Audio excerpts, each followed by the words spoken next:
how do we gonna define the future of human capital in the age of AI, and how do we define human well-being and future competition in the future marketplace.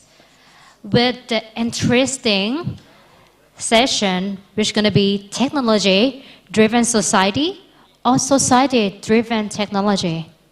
Sounds so interesting.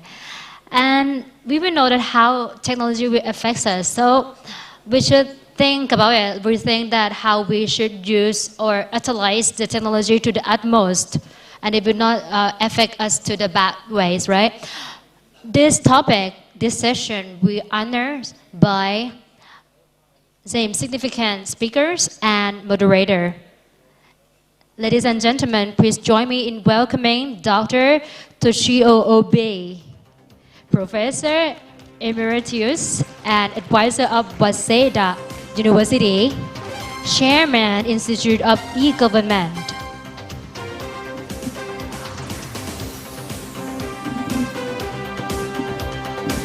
And next, please join me in welcoming Ms. Sarah Elder, Senior Economist and Head of Regional Economic and Social Analysis, or RESA.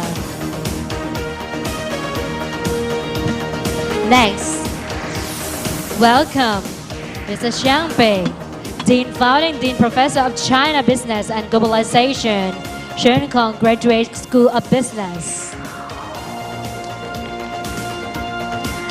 And also our certificate moderator, Dr. Supachara Dittabanjong, Director of Trade and Development Capacity Building, the International Institute for Trade and Management, or ITP.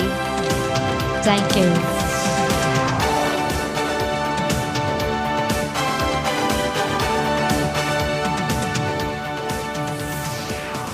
Welcome back, everyone. I know that this is a long day for you, but I hope that this third session will enlighten you in terms of the social development. Because at the first session, we're talking about the trend of the global. Second session, talking about AI and the trade and development and in trade and international trade. For this third session, we're talking about how the social deal with the technology. As the name said yet, is it the social development driven technology or the technology driven social? I'm very happy to have with us today the three grateful panelists.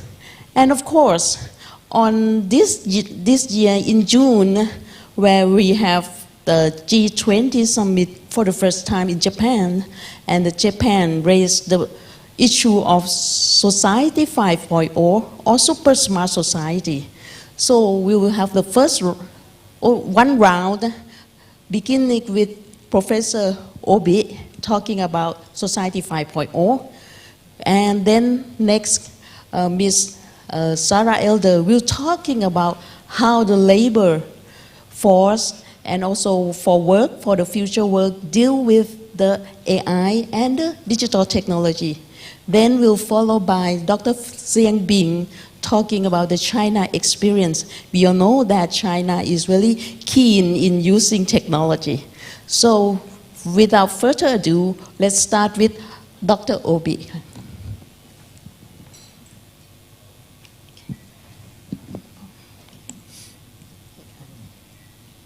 Okay.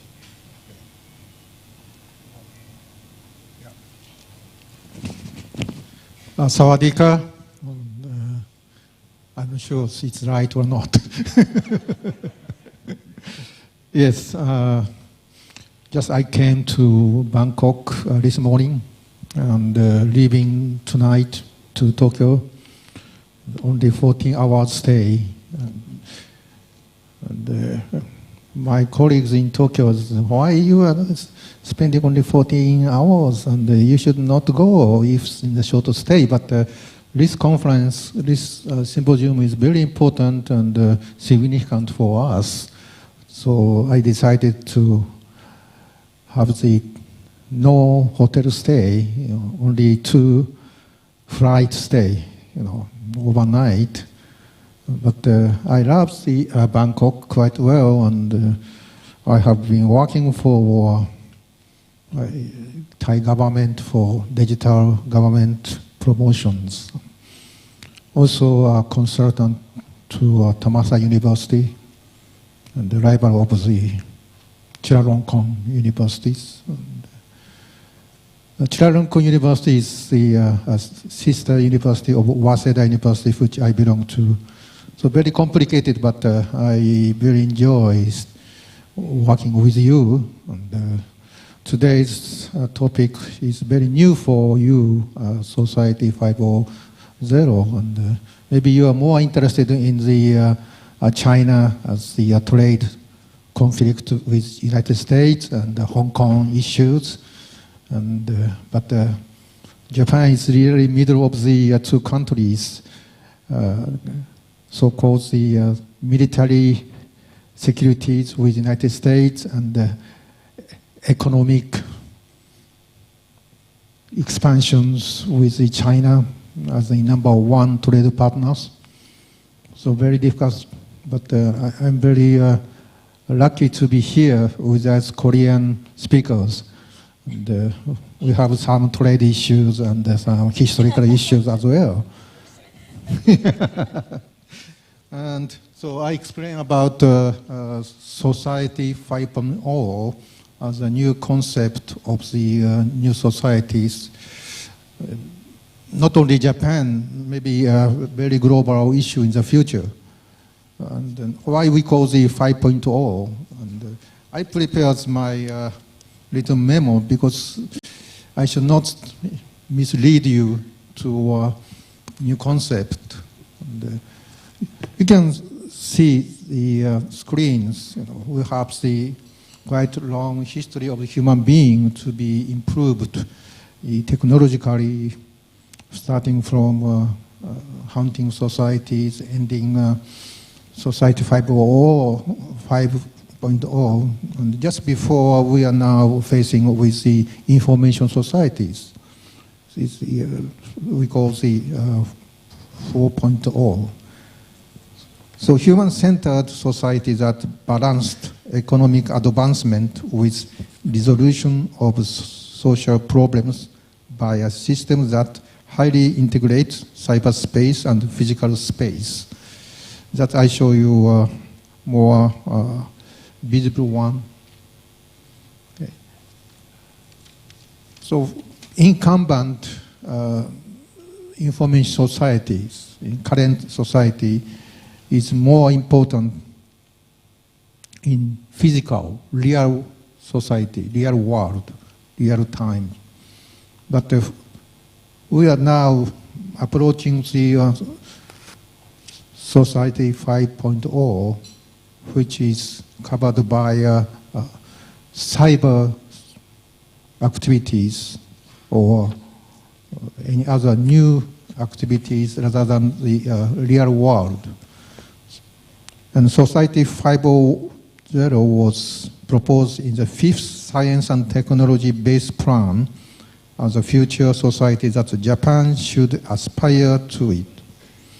It follows the hunting society, agricultural society, industrial society, and information society right now, and we call the super smart society as of Society 5.0. Everything between the physical and the cyber societies. Making sure the more distinctions between the societies which we are talking about. Societies 5.0 achieves a high degree of convergence between cyberspace or virtual space and physical space or real space. In the past information society, people would access a cloud service, database service in the cyberspace with the internet and search for, release and analyze the information or data. In Society 5.0, a huge amount of information from sensors in physical space is accumulated in cyberspace In cyberspace, this big data is analyzed by AI, and analysis results are fed back to humans in physical space in various forms. In the past information societies, the common practice was to collect information via the network and have it analyzed by humans. In Society 5.0, however, people, things, and systems are all connected in cyberspace, and the optical result obtained by AI, excluding the everything which we are now facing with. So just we have the some idea of the new societies, and should be a balanced economic advancement and with a resolution of the social problems by AI and other destructive technologies. So if we have the 4 different dimensions, you can understand the how the difference. We are using more AI and some other destructive technologies. So it can be said that the environment surrounding Japan and the world is an era of the drastic change. As the economy grows, life is becoming prosperous and convenient. The demand for energy and foodstuff is increasing. Lifespan is becoming longer, and the aging society is advancing. I will tell you the aging society issues in Japan later again. And in addition, the globalization of economy is progressing. International competition is becoming increasingly severe, and problems such as the concentration of wealth and regional inequality are growing, which we discussed in the last sessions. Social problems that might be solved in oppositions to such economic development have become increasingly complex. Here a variety of the measures have become necessary, such as the reduction of greenhouse gas emissions, increased production, and reduced loss of foodstuff. Mitigation of costs associated with the aging societies, support of sustainable industrialization, distribution of wealth, and the correction of regional inequality, but achieving both economic development and the solution to social problems at the same time has proved to be difficult in the present social system. That's why we are now proposing a Society 5.0. I have been invited by the United Nations New York to speak on the aging societies and SDGs for part of the Society 5.0, and it's in 2015, 2017, and 2018, 3 times. And last year's speech was more fascinating to audience from all the member government, and I talk about the some very interesting issues on the AI should create employment. AI should not eliminate the jobs. That's one of the very interesting message to them. And of course, we are talking about the some new market for aging society, as so-called smart silver societies, with the innovations by healthcare. So finally, just I told everybody about AI digital revolution with Society 5.0 and how it works for some economic and trade issues in these regions, because I'm the director of the APEC Digital Government Research Center. And one is the AI robot as a personal assistant for all, not for rich peoples. And second is innovation in emerging technologies. emerging or destructive technologies. And AI is not alone to work. Without the IoT, Internet of Things, big data cannot work. Without excellent big data-driven AI cannot work as well as a package, as the digital transformation. So everybody talking in Japan about the AI for the future, new tools of the innovations, but that's one of them. We have the 5G of the mobile phone. That is another important issue to work with the AI, which we try to demonstrate in the Tokyo Olympic next year in Tokyo.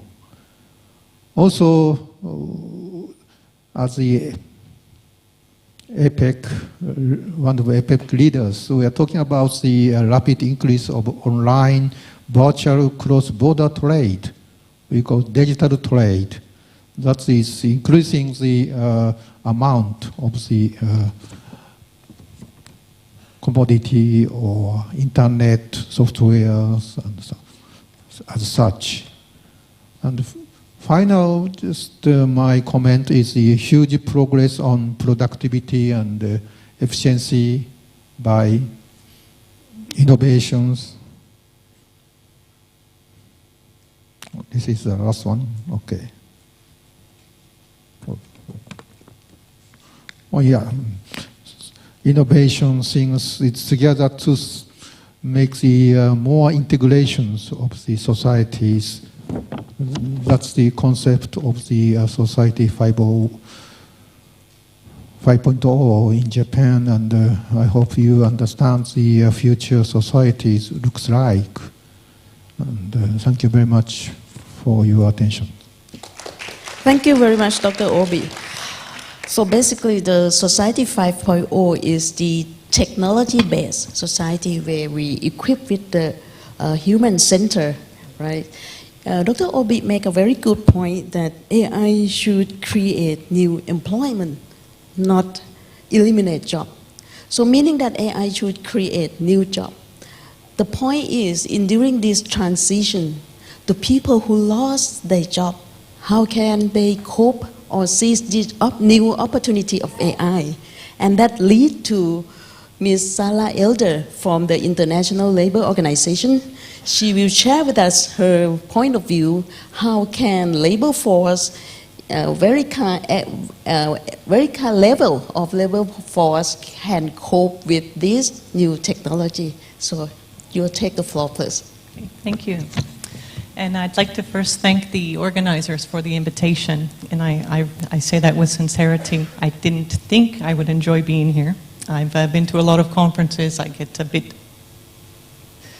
let's say, there's so much talk about technology. Sometimes I think it's a bit exaggerated where technology is taking us, which is why I've been extremely pleased to be in a room where we look at technology from the humanistic perspective. And it's been a pleasure to hear from the panelists.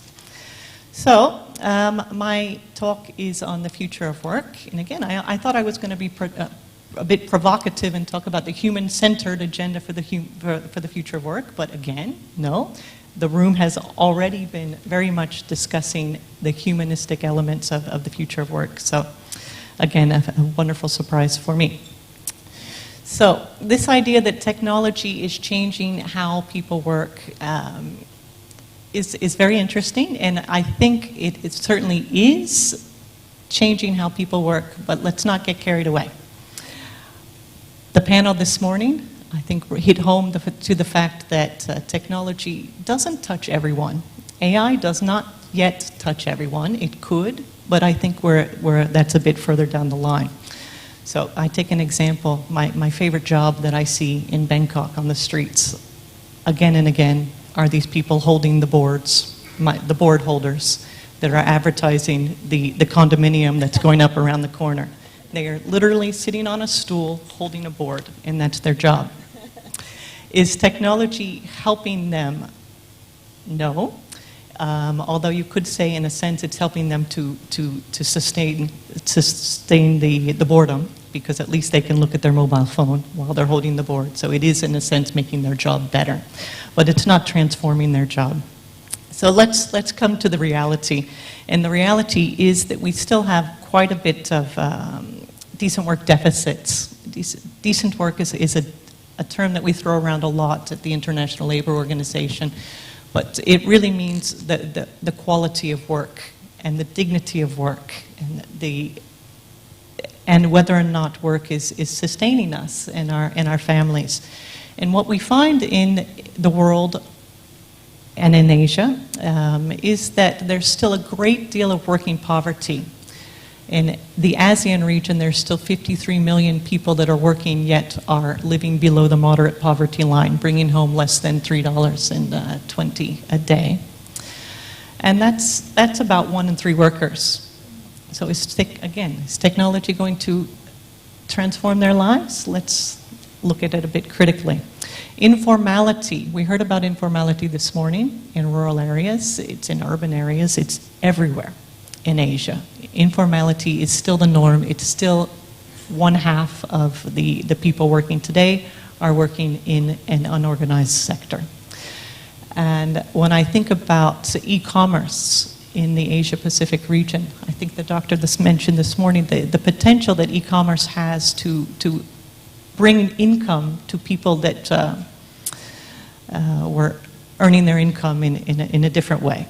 So it's an opportunity to bring an income, but it's not necessarily an opportunity to have security. It's an occasional income. It could go away tomorrow.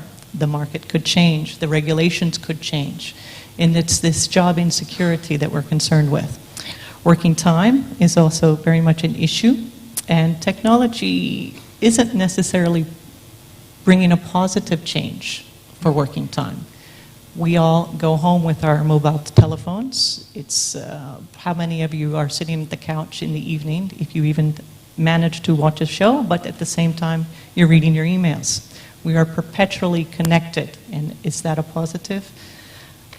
That remains to be seen. And there's other gaps that can persist. The gender pay gap is very stubborn. It's still 20%. That does not change. Inequality has been very much present in the discussion today, and the digital divide as well. So these are how the labor market, how the world looks right now. Now, then on top of these, we have what we call these transformative megatrends that are driving the future of work. Technology, certainly. Now, the ILO put out an estimate a few years ago that said 56% of jobs are at risk of automation over the next 20 years. Now, I think this was an overestimation. It simply means that a lot of our jobs are repetitive and robots could do it, but it doesn't mean that robots will do it, because a robot can work at the diagnosing people. It doesn't mean I want to go to the dentist and have a diagnostic by a dentist. Climate change is another extremely important issue, transforming the world of work. You see some disruptions in heavy industry and some investments in renewable energies, which is very positive. But it means some jobs will be lost. We think at the ILO that the net gain will be positive, especially in this region where there's a lot of emphasis on renewable energies. And demographic shifts. We just heard from our colleague about the importance of aging in this region. So Japan is already hyper-aged, meaning they have more than 14% of workers that are 65 years old and older. Sorry, people 65 years and older. There are many other countries that are not far behind. Thailand, Vietnam, China are all very quickly aging. And we think about how well older people react to technology and what this is going to mean for the future. So those are some of the issues that are compounding what are already some quite prevalent decent work deficits. So will technology help? Let's hope so. if we think about putting technology to good use, putting technology to solve society's ills, that's wonderful. But is that how technology is being used right now? So let's look at a bit about how tech-ready we are in the Asian region. There's a lot of emphasis in the media, in the government's voices on transforming industry away from labor-intensive manufacturing into more high-tech, smart technologies. So, are we ready for that? If you look at this graph, you see that there are actually very few countries that are engaged in medium to high-tech industries right now. Singapore, Korea, Japan, China's a bit in the middle. That's where they're all aiming to be in the future. Why? Because they think that labor is becoming too expensive, right? So we want to get away from increasing costs and invest in smart technologies that's going to help us to remain competitive in the global market. So what's happening at the other end? You have Cambodia, Myanmar. These are countries that are just now benefiting from labor-intensive technologies. It's helping them to transform their economies, similar to how Japan and Korea did 50 years ago. Are they now going to be stuck? Are they able to make the leap into medium and high-tech technologies? Let's see. Another way of looking at how tech-ready we are, how relevant this technology story is to us, is are we going to have the skills base to permit countries to continue to grow on the smart technologies? And we think that we see, if we think that we need high-skilled workers to move into artificial intelligence, for example, we see we're nowhere near where countries think they need to be. In ASEAN, there's only 14.3% right now of people that are working in high-skilled occupations. Where are the rest of these people? We know where they're holding the boards on the sidewalk, right? They're working in the restaurants. They're working everywhere. This is the majority of the people in Asia Pacific. Only in Singapore and Australia, New Zealand, do we see close to a majority of people working in high-skilled. And why in Singapore? Because they don't count migrant workers. This is only national Singaporeans. If we were to count migrant workers in Singapore, that would decrease significantly. So, how are countries going to get the high-skilled workers that they need? I think someone mentioned this morning, in the case of Dubai, they're looking to import workers, import high-skilled workers. That's one solution. Is it a good solution? Well, if you have immediate needs that aren't met by the available skills pool, that's one way of doing it. The better way of doing it is to think long-term and to continue to invest in your education system.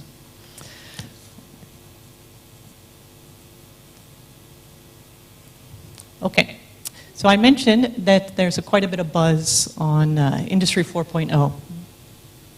Japan skipped Industry 4.0 and moved directly to Society 5.0, which is great.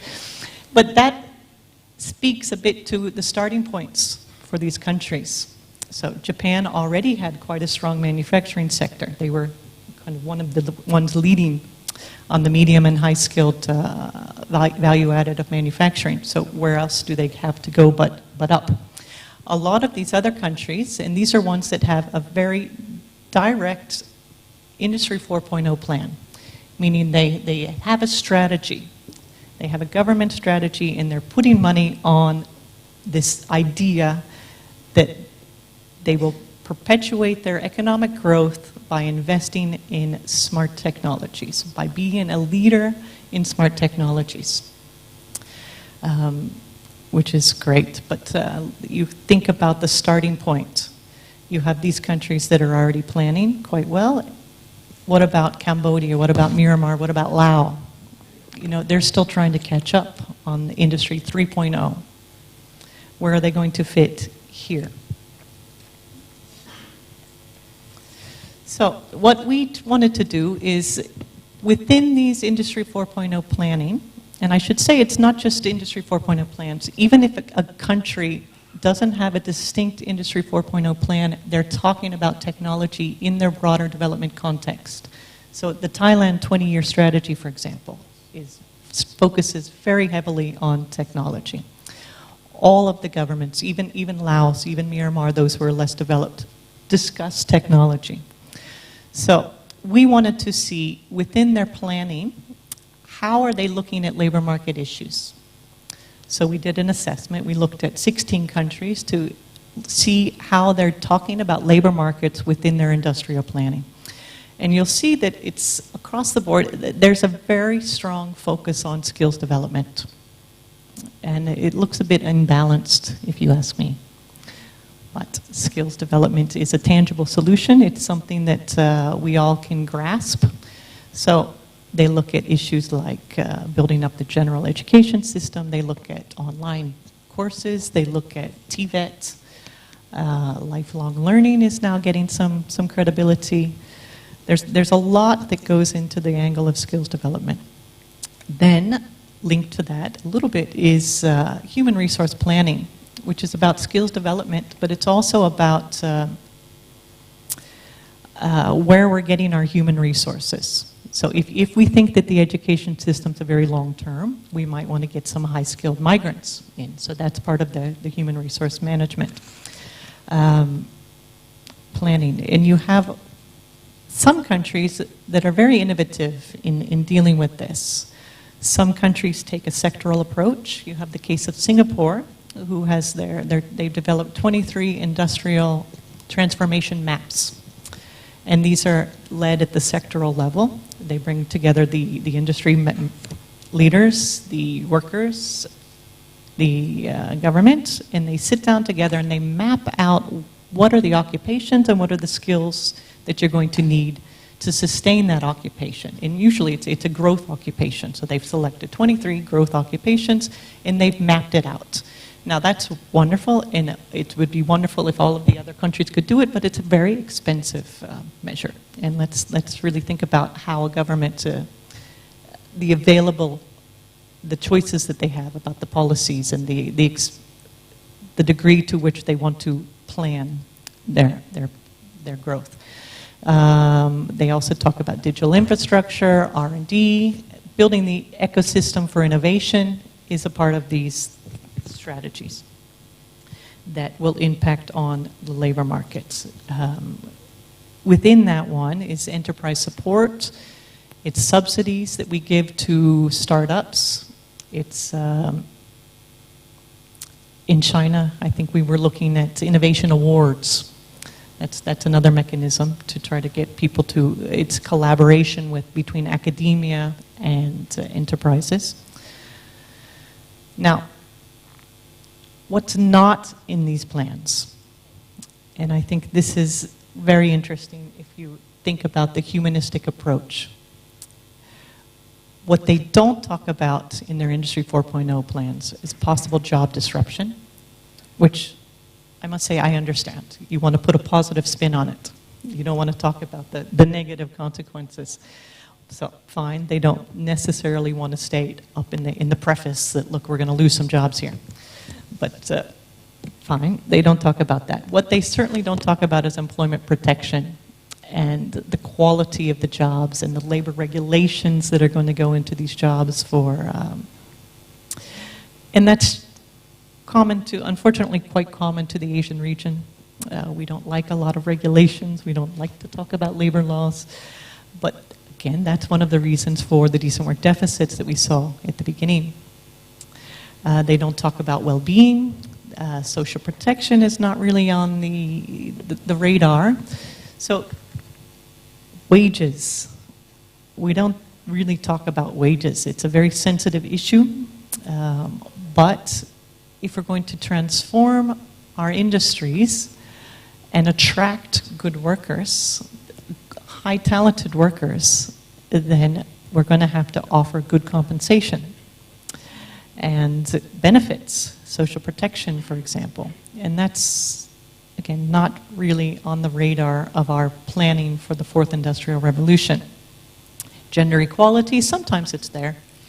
They talk about getting women into STEM training. But that's it. That's kind of the only angle that I see in these strategies that really try to boost opportunities for women. One thing that I think is completely missing is the relevance of low-skilled work. So if we think all of these jobs of the future are all going to be high-tech, then we're ignoring the 75% of the workers that continue to do the low-skilled work. And that, I think, is where the big missed opportunity is. Governments want to plan for economic growth for the future, which makes sense, but couldn't they also plan for boosting the economic potential of those at the bottom of the pyramid?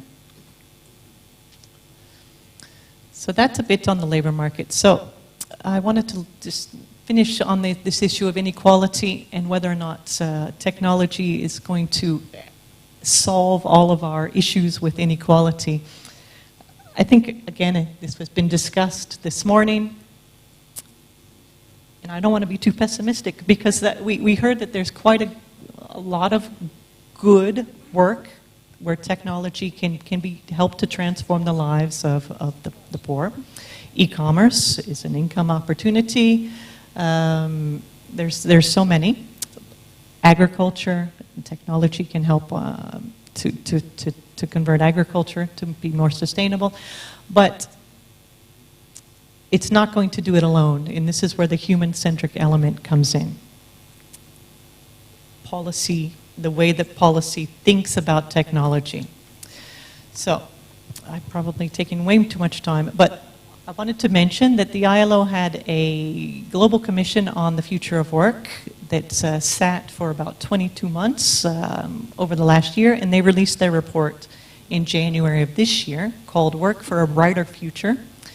And it laid out very nicely the elements that we could use to come up with a human-centered development agenda for the future of work in very simple terms. So I won't discuss it much. They talk about investing in people's capabilities, investing in decent and sustainable work, investing in the institutions of work. And that one is really key because if we don't have strong labor market institutions, then the millions will continue to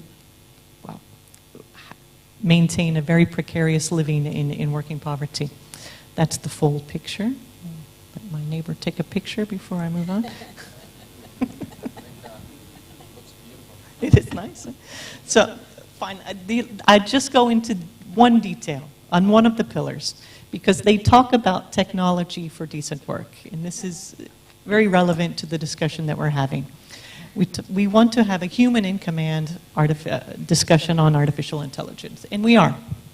We know that a lot of the governments, the previous panelists discussed how there's a lot of governments are now leading this discussion on the ethics of AI. You have panels in Japan, you have panels in Singapore, in Australia, that are looking at it from the ethical point of view and what it's going to mean for society down the line. And we want to use technology to enhance working conditions, not to decrease the dignity of work. The governance of digital labor platforms is extremely important. I think in general, when you talk about digital labor platforms, we can talk about the Uber drivers, the Grab drivers on the street.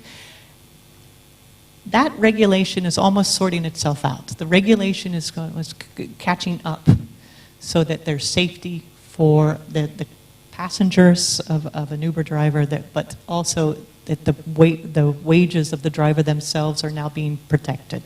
A lot of governments in this region are now sorting themselves out, and that angle is almost being solved even before the global community solves it for them. What hasn't yet been solved is the issue of crowd work, and these are people sitting at home working as a crowd worker, taking up gigs for a company across the. Maybe I'm going to do a transcript of an audio tape for a company in California. Who's regulating that work? Who's making sure that that worker gets paid?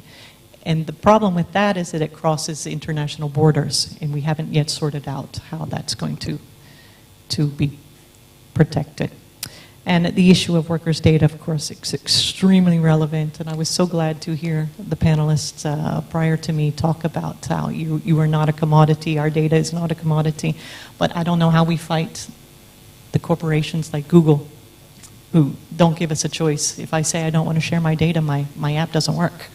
So this is a global governance issue. All right, the publication that I mentioned is coming out next week. We looked at 16 countries to see how they're preparing for the future of work. I discussed today technology, but we also looked at how they're discussing that, how they're preparing themselves for demographic shifts and climate change. And thank you very much. I look forward to the discussion. Thank you very much, Ms. Sarah Elder. You show us the big picture of the labor force globally, and I'm delighted that you show the downturn. We are talking about the opportunity of AI in our work, in the new job creation, but you show the downturn that we should aware of. And of course, education and education system is very important, because I have read one article. They said that in education system we have to prepare our younger generation for the new systematic thinking, the new skill, so that they can cope with the problem in the future that we don't know yet what are the problems, and we don't know yet what are the technology in the future to use. So education is very important, and we are lucky today we have Professor Dr. Xiang Bing, who is in the education system, education sector of China. And we all know that China is kind of technology-driven society. We see from the YouTube that even the baker in China using QR code for the money. So let's hear something about Mr. Dr. Xiang Bing. You take the floor, please. Thank you so much for giving me this opportunity to share with you my views on this technology disruptions. And I've been observing this tech disruptions in the context of business, economics, societal change, even geopolitics for some time. I would like to place tech in that particular context and think about what we can do as a business school. So our school has not been formulating strategy by looking at the ranking, accreditation for that matter. We always focus on the issues, society issues, which we may be able to help to mitigate. And there are some major changes shaping global economy and beyond. And there's many of them. Before I talk about tech, there's one issue I would like to focus upon is what I call the development models. I classify development models into three kinds.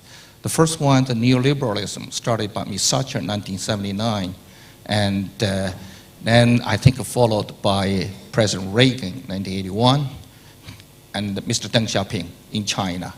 And then, so this neoliberalism has created unprecedented amount of wealth since the 1980s, also has generated the most serious income was inequalities, you know.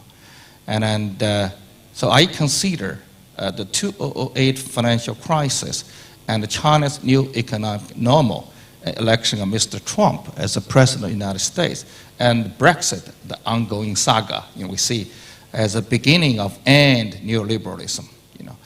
And then the second model, the state capitalism, as practiced by some of the countries. So China has used the combination of both neoliberalism and state capitalism to achieve whatever we have achieved. And then a third model is practiced by many Western continental European countries, you know, social democracy. With this classification, I could see the problem with neoliberalism.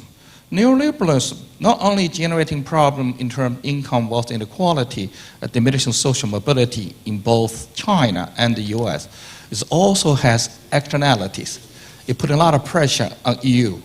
EU may be having difficulty competing with both China and the US. The US may be innovating too much sometimes.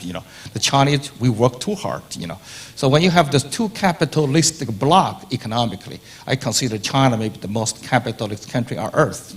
We don't have universal health care, no universal pension. You look at the social security program, we don't have anything that compares well with that of Russia, letting alone Scandinavian countries. And then, so the externalities of neoliberalism is too much pressure on EU.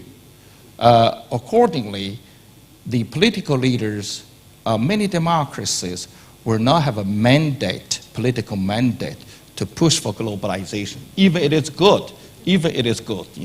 So today, I consider many of the anti-globalization move may be derived from the beauty and ugly neoliberalism.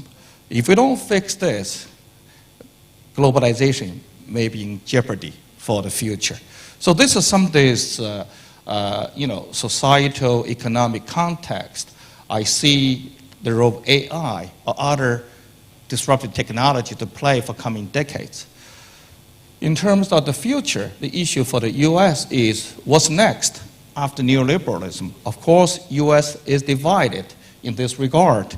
And also for EU, it's a matter of how do you face the competition from both China and the US, And compared with that of the US, EU does not have Google, Facebook, Uber, Tesla type of innovations. Compared with China, for the past 20, 30 years, EU has not having many newly rising corporations and new billionaires. So in my terminology is not much disruptions. China is a beautiful example of disruptions. China has not been really great innovations. China probably has been the most disruptive economy for the past 3 decades. You see this, the Chinese company making to the list of the Fortune 500 companies. You see the change of the richest people in China. Oh my God, one wave after another. It's really a beautiful example, So that I see the problem with Europe, Something for Japan. Japan is a beautiful example of innovations, but it has very limited disruptions. Not only for the past 30 years. Look at the unicorn company, 312, only 3 coming from Japan. Japan could be in trouble, partly because of that, the lack of disruptions, For China, we have more serious challenges because neoliberalism, yes, we have many miles left because many sectors remain to be deregulated, but we have among the most serious income was inequality and diminishing social mobility and the pressure on the environment, And secondly, our state capitalism element of the model. Domestically, it will be a challenge for China to make a transition from imitation-driven to innovation-driven because if you don't level the playing field, it's difficult for companies to concentrate so much on innovations. They would rather go to Beijing to fight for favors, policy favors, the money to be handed out by government, Internationally, many of the Western economy consider that state capitalism may be a threat to the fair trading system what we have globally. So the challenge for China is more complex. So in this particular context, I think, that we can talk about the possibility of new models for the future, fusion models. But one thing I would like to emphasize is, for the future, they're not going to be the model for everyone. This is going to be very different from, like an earlier book of Professor Fukuyama, End of History argument, And then I like the notion, a key notion from Confucius, and he said harmony in diversity and harmony without uniformity. So I think you're going to see many new models, mixed models to emerge for the future. No such a thing as the Chinese model, the American model, the British model. I think you're going to see a flood of models to emerge. And then the technology coming. My worry about this tech, we have to embrace the tech. We have no choice but, okay. But the issue is, with this AI, with robotic technology, it's going to be far more challenging for China to overcome the mid-income trap. According to the study of World Bank, In 1960, the 101 economy needed to overcome income trap. Only 13 succeeded by 2008. Chance of less than 13%. But with this AI, robotic technology, I think chance of success will be far smaller than that. And also there's implication for other economies which might be able of thinking about imitating China. I mean, that's going to be very difficult. You know, I mean, use like cheap labor to accumulate initial capital before you jump, you know. So this is a profound impact for the new economic mode of development, you know. So the work for China may have difficulty working for other economies as well. And then with this many technology disruptions, we may have argument about possibility of jobless society, for example. But at least I see in China, with the tech disruptions, giving more leverage to existing dominating players, you know. I think it might make this income wealth inequality more serious, you know.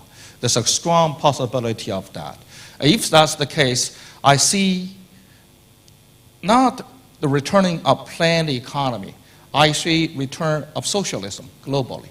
Because what do I mean by socialism? I mean the government have to be far more proactive in using second-level redistribution wealth, social security program, to mitigate ever-increasing gap of income and wealth. So I see the possibility of worldwide coming back of socialism, including China and US, and not only EU. Like AI may be able to save socialism in Europe, by the way. You know, I find a saver of socialism. I have a lot of empathy for socialism, by the way. You know, and then so this is the observations I have.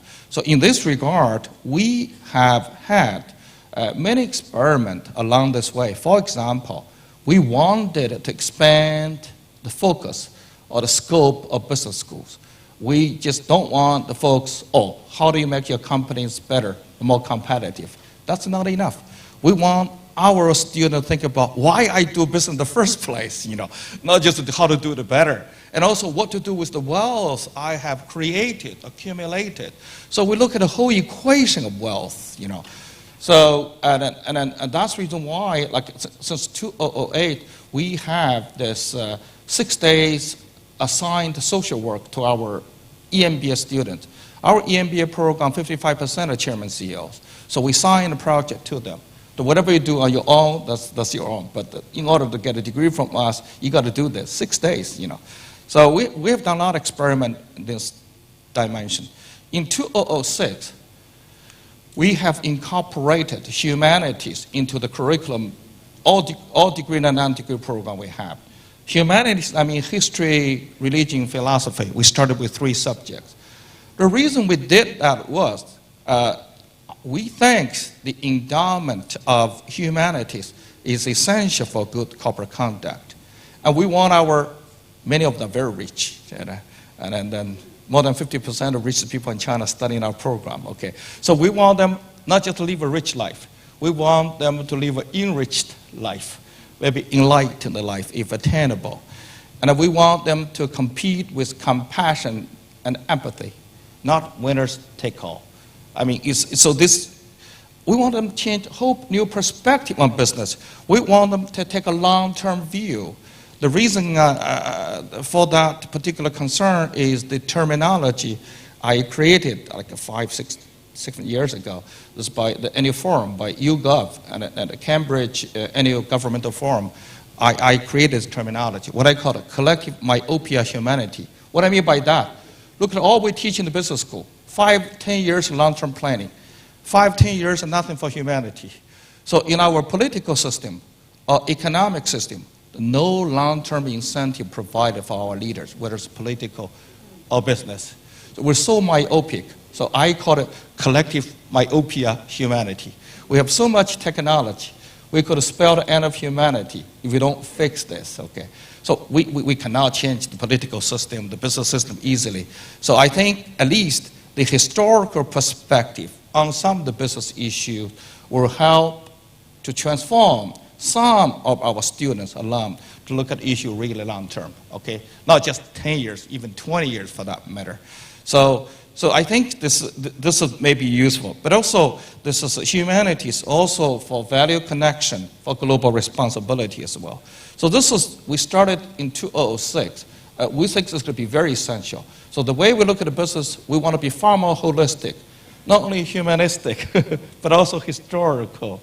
We look at the tech, we look at geopolitics as well. And the next experiment is our attempt to set up global ecosystem to foster next generation disruption. Not innovations. I want to make a clear distinction, innovations, I want to concentrate on next generation disruptions.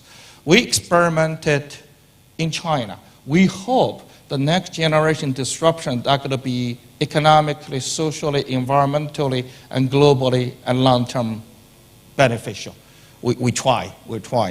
And then we started with China. We worked with Tencent. This is about 5 years ago. This is for companies with A round of funding. And with Baidu, CKGSB Baidu class. This is targeting companies with C round of funding. About 3 years ago, we worked with JD.com, one of the top 4 internet-based companies, to focus on fintech. And then this year, we work with the leading PE VCs from China and the US, and we're still talking to IBM on the cloud computing side. So this is, I think we have built probably the most dominating ecosystem for the new generation disruptors in China, and then we preach them long-term view and social responsibility. I hope it will work for some of them, And we started with Europe. We call it China Start program since 2016. So we have like 30-some students, a bunch of Europeans join this program. Even we call it China Start, but we have this intention to give them a long-term view on things, okay. And we have program planned for Korea, for Japan, for ASEAN. And I hope our program for Japan to help corporate Japan to develop next generation disruptions can be started before the end of this year. And I share with them our experience, our experiment. And we also have a program for Latin America. And then, to prove the point, you see, if this unicorn companies is evidence of potential disruption, you see Japan not doing well. They got a 3 out of so many. And then the US, China dominate. That is good for China, good for US, but not good enough for other economies. I think globally, we need to give young people a hope. You don't need to have a very strong political background. You don't need to come from rich family. You still can make it. That's the beauty of China. Our MBA students, half of them will say, we don't want to work for any of the leading company. We want to be an entrepreneur. We want to be a disruptor. And then you don't see many of that from Japan, by the way. The top student from University of Tokyo say, let's go work for Ministry of Foreign Affairs, Ministry of this, and some of the top companies, okay. So in order to facilitate the new generation disruptors, we want to make sure this disruption is socially desirable. So we have a strong emphasis on social innovations because the 3 major issues of great concern to us: income wealth inequality, diminishing social mobility, and sustainability. None of these 3 issues can be settled by government, by international organizations, by NGOs, by business alone. So we need all of them work together, closer collaboration through innovation to address those issues together through social innovations. So social innovation has become a required module for all our degree program. Again, we become the very first business school globally to do that. So as I said, we look at issues, society issues, many other issues. We think about what we can do as a business school. We experiment, we innovate, we try to work together with other institutions to address those issues. Thank you so much. That's my 2 cents. Yeah, thank you. Thank you so much, Dr. Sienbi. We still have around 15 minutes to open the floor who have question or comment while we're waiting for the floor. I am so delighted that during these 3 sessions we talk about AI, we talk about inequality, and this third section, we kind of come to the conclusion that the more high technology we encounter, the more humanity and human touch we should think about in every area, even in social, in education, and also in the labor force. So I'm open the floor for any comment or question. Okay, while waiting, okay, you have any adding on? Yes. Before somebody raised the question or comment, I told you that I little bit speak on the aging society in Japan, besides the Society 5.0. We are all in the aging. Yeah, some of them, including me. But, Sooner or later. yeah, how is the aging society so important for human beings? The New York Times some time ago focused on the two global issues. One is the climate change. Another is the aging societies in the future. And Japan is the head of them. We call the super aging societies as number one in the world. And how it's serious is in the 2050, more than 40% of the Japanese total population become aging. And another issue is very close to our aging issue is the 40% of the Japanese people living in the urban areas. We need the smart city or digital cities for not only aging people, but people for all to have the more quality of life in big cities.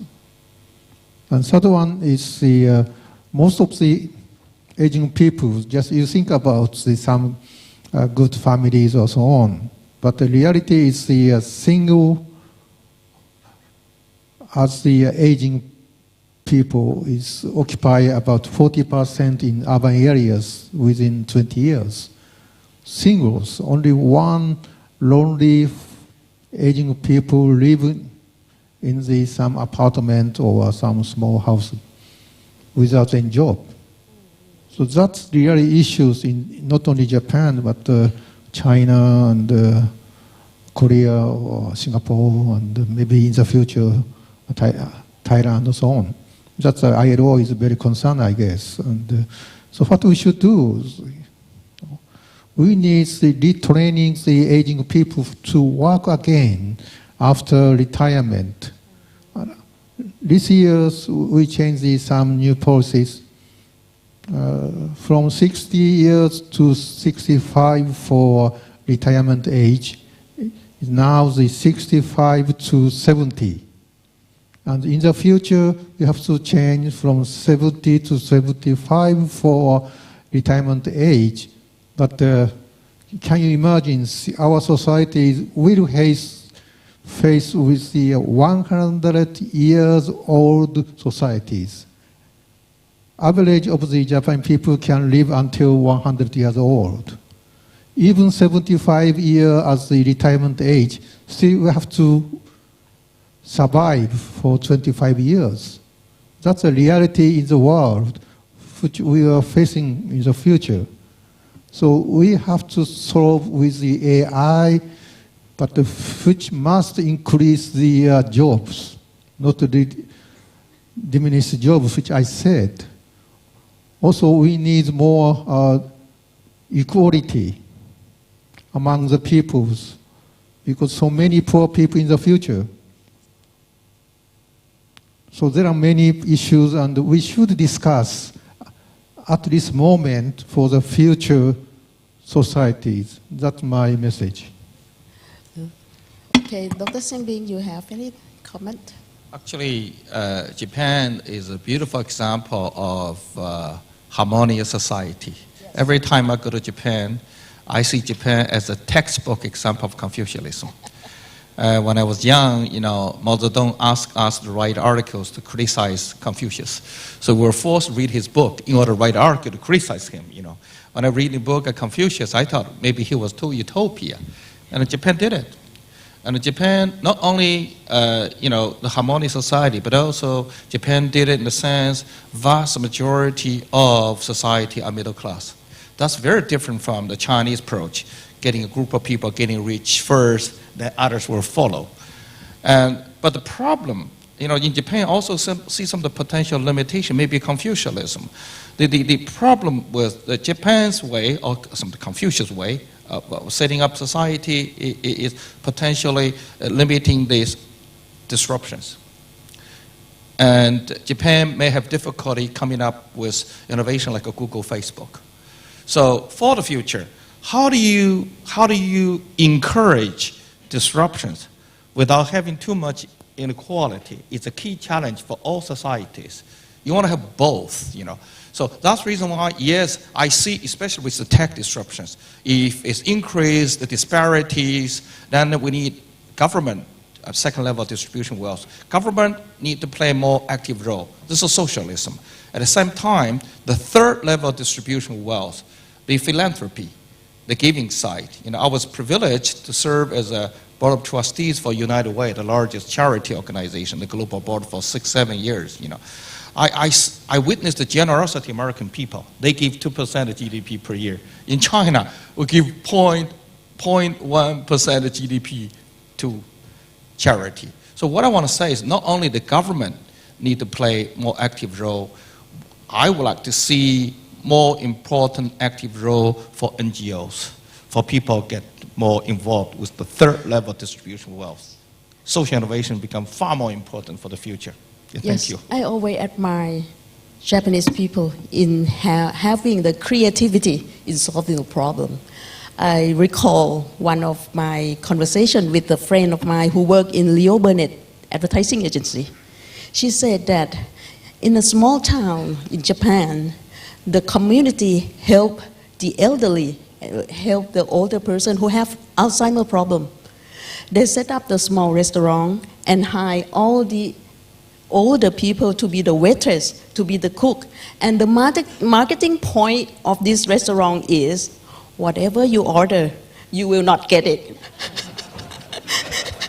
And there's a complaint from the customer that I ordered this and I get this. I don't want this. I don't want to be surprised by the new menu that I cannot expect that. Wow. So that is Japanese way of creativity. Not high in technology, but creativity in thinking the problem, to solve the problem. I can see that we have the comment here from His Excellency ท่านกฤษคะขอไมค์ด้วยค่ะ We have about 10 minutes. เปิดไมค์ค่ะ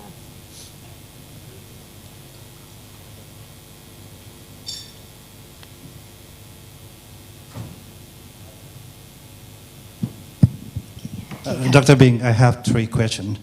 Well, it's quite timely that you present about the development of economic system from neoliberal, communism, socialism. So I think it's quite timely to ask you to share with us about one country, 2 systems. Okay, I don't know if it's proper, but I think Hong Kong issue is the world attention at the moment. So it seems to me that this is the time that China and Hong Kong have to address this merging or whatever about 2 systems. Secondly, about your presentation that your business school have now also introduced humanities class for business school. This is much beyond social corporate responsibilities, which are truly exciting that our business school in the world, in particular in Asia, wherever, that we should include humanity in the business school. Thirdly, you mentioned about the way that big company do the business have to take into account the impact to environment. So last year, I think Thailand become one of the top dumping ground for the hazardous waste. Okay, so and China seem to be put important for this question: climate change, hazardous waste. So maybe you can share with us about your view on or information about these three issues. And for ILO, I have two questions.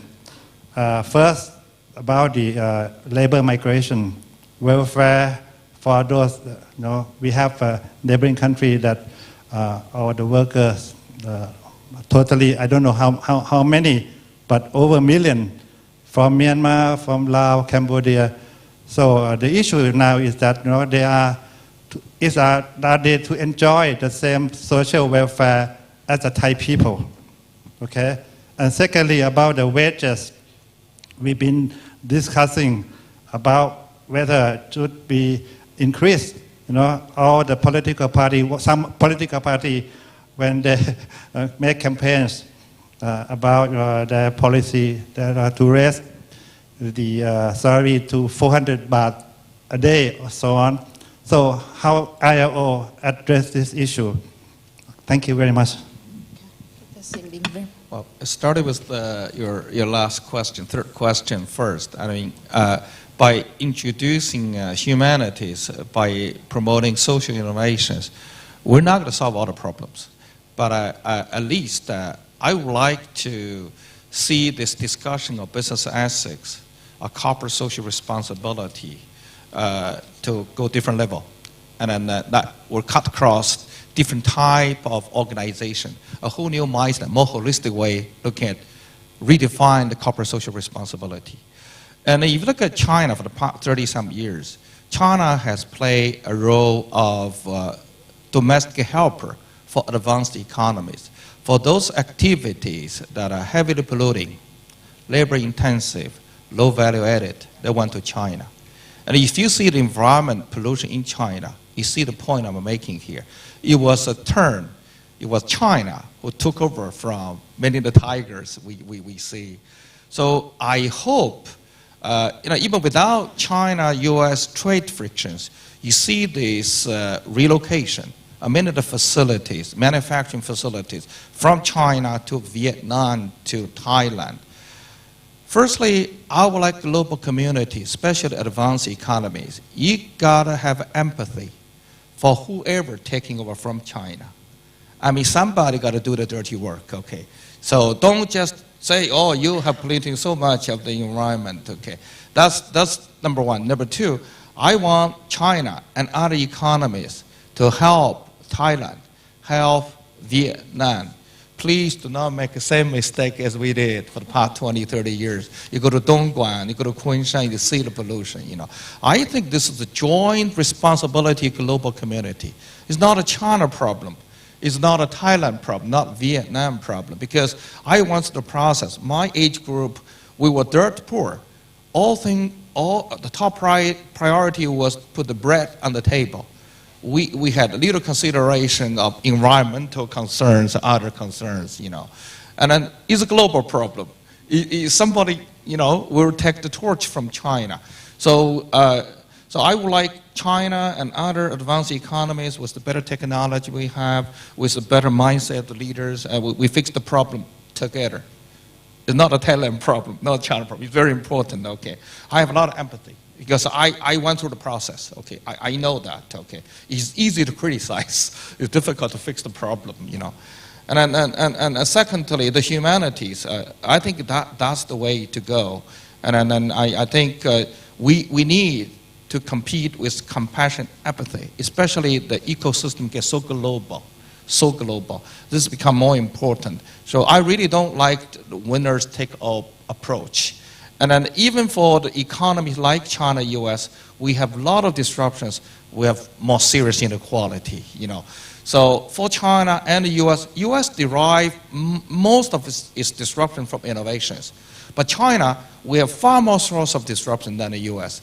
Innovation only one of many. I don't have time to go over all of that, So in order to deal with these potential negative consequences of these disruptions, social innovation, proactive role of government would be essential. So we have disruptions, we give young people a hope, at the same time we can manage. So we have to encourage disruption, otherwise we're stuck.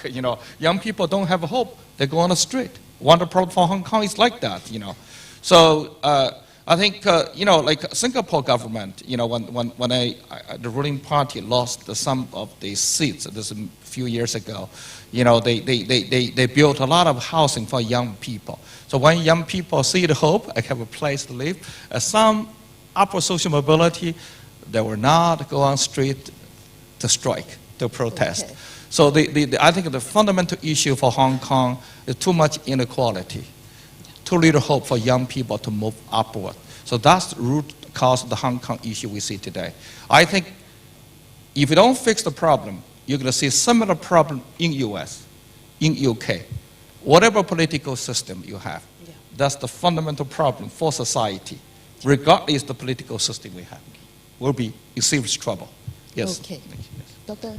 Ms. Sarah Elder. Okay, so I look at the issue of labor migration, which is so relevant to this region, as a supply and demand issue. I mean, we need these laborers in Thailand. We need them to build our condominiums. We need them to work in our restaurants.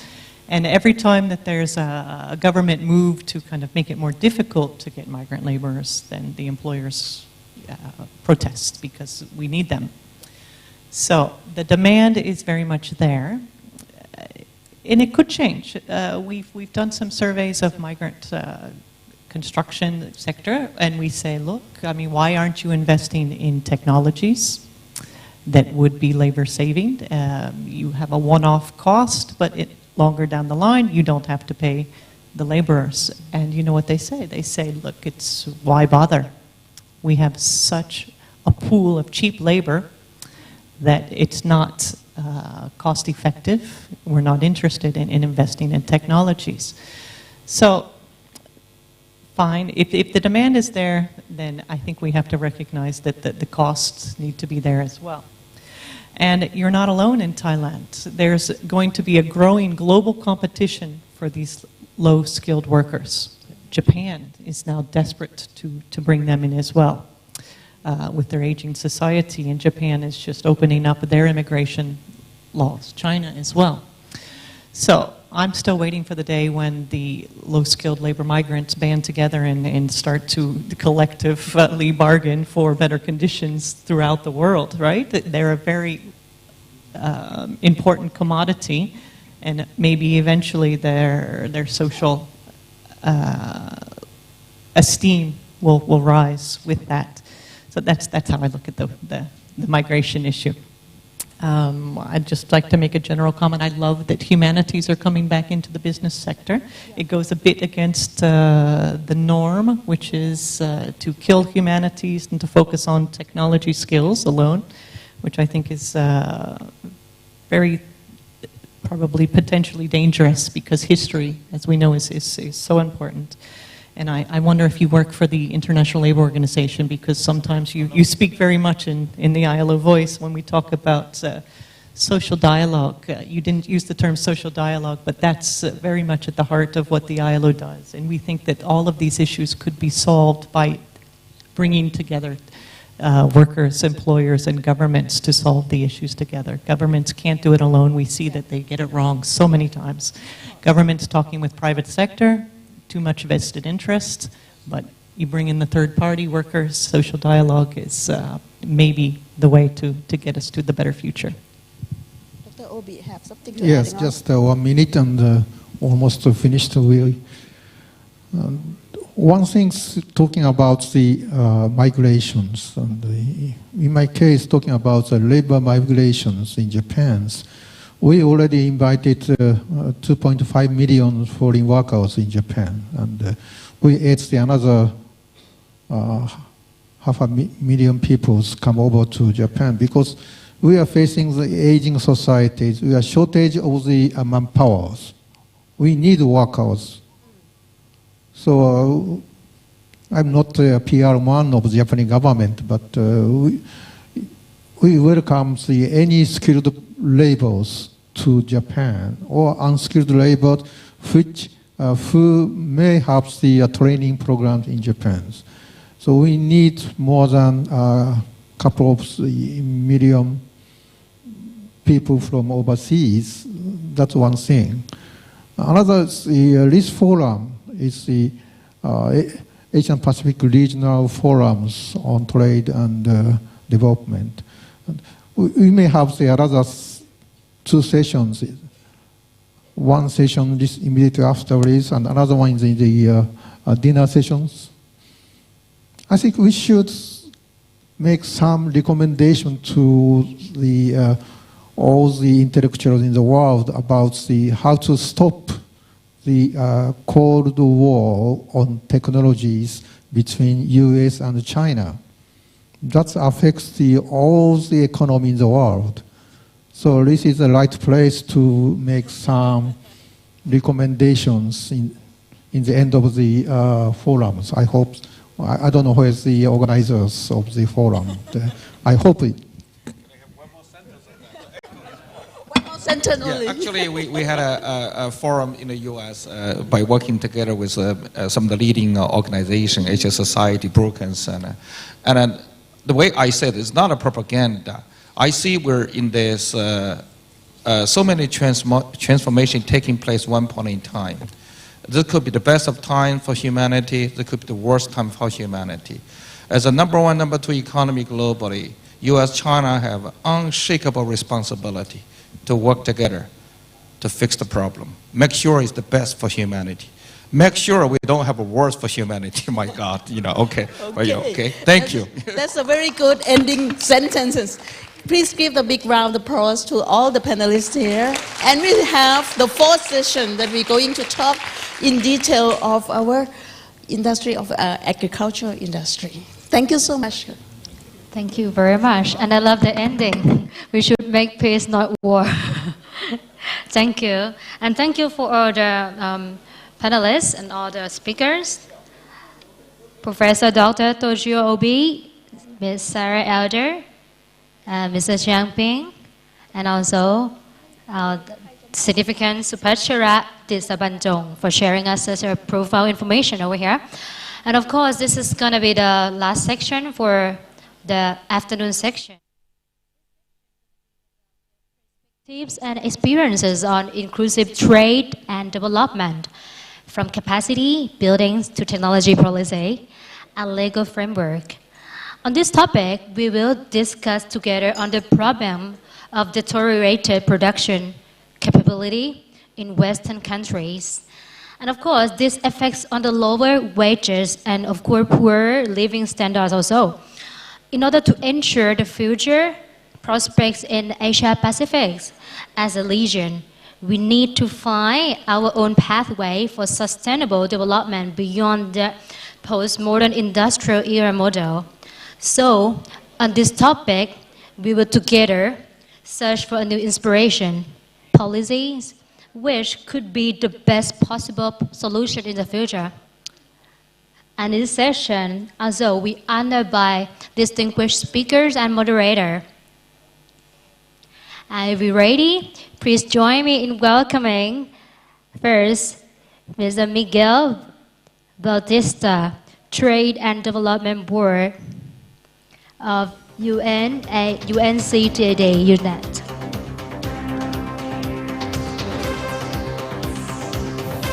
And also, please welcome Dr. Mra Sermwatanakul, Senior Expert in Fisheries Management, Department of Fisheries.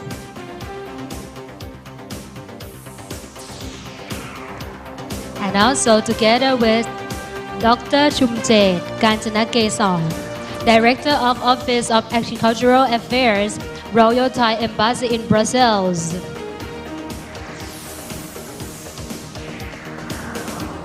And ladies and gentlemen, please once again welcome Kun Chertsak Weerapat, Executive Director of ITD, or International Institute for Trade and Development. A big round of applause for all of them.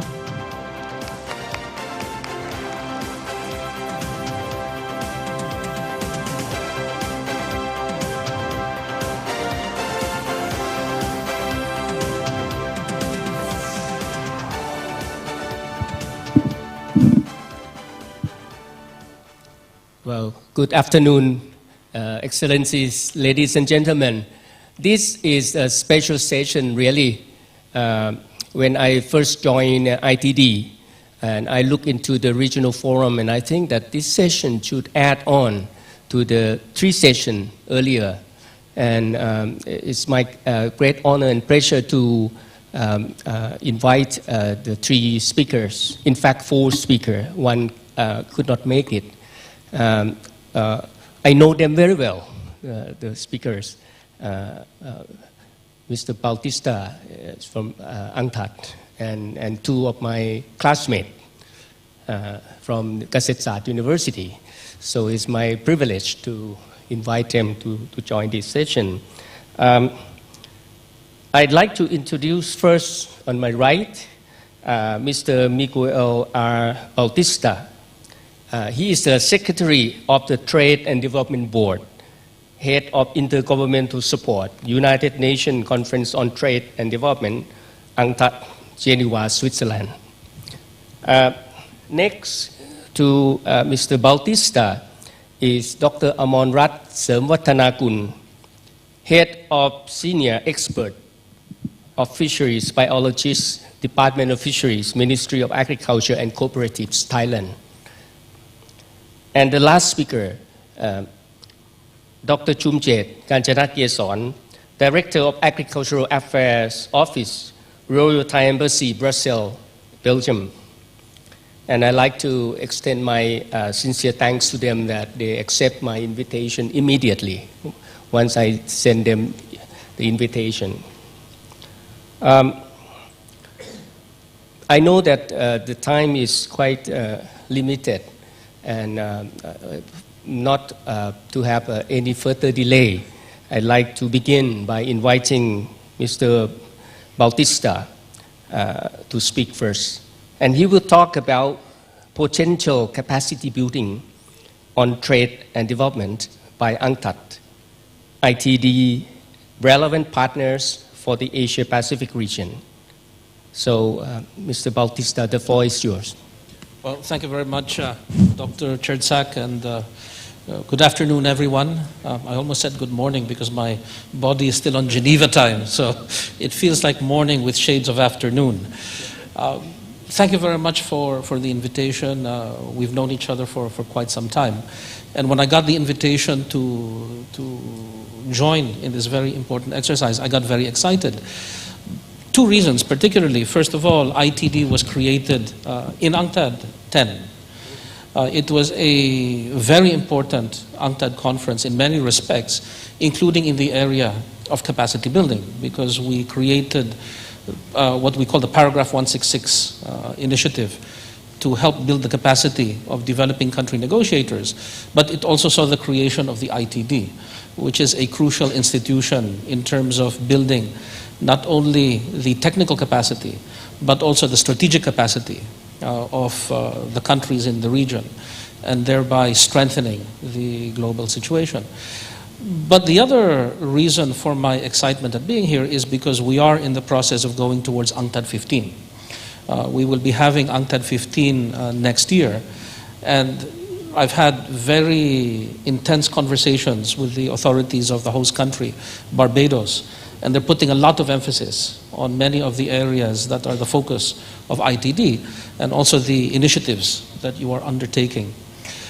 I got even more excited, but at the same time terrified, when I was told that rather than make a formal presentation, I should do it in storytelling style, and that's not how we do things in the UN. In the UN, we try to bore you to death so that you'll agree to whatever we put in front of you. But this being a much more, I think,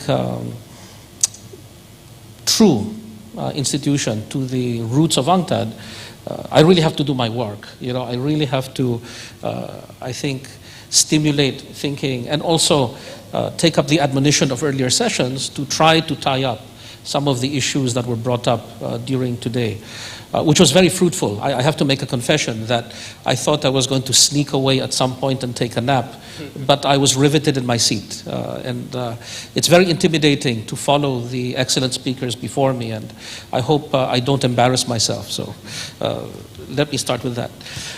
Before going into some of the key points I'd like to make, and I'm basically doing away with a lot of the fluff I had programmed, I think today's session, at least for me, has been about two things. The first thing, it was about people. We talked about technology, we looked at different facets of technology, but at the end of the day, it was about people, how technology is going to affect people, how people have to mitigate the effects of technology to retain their humanity.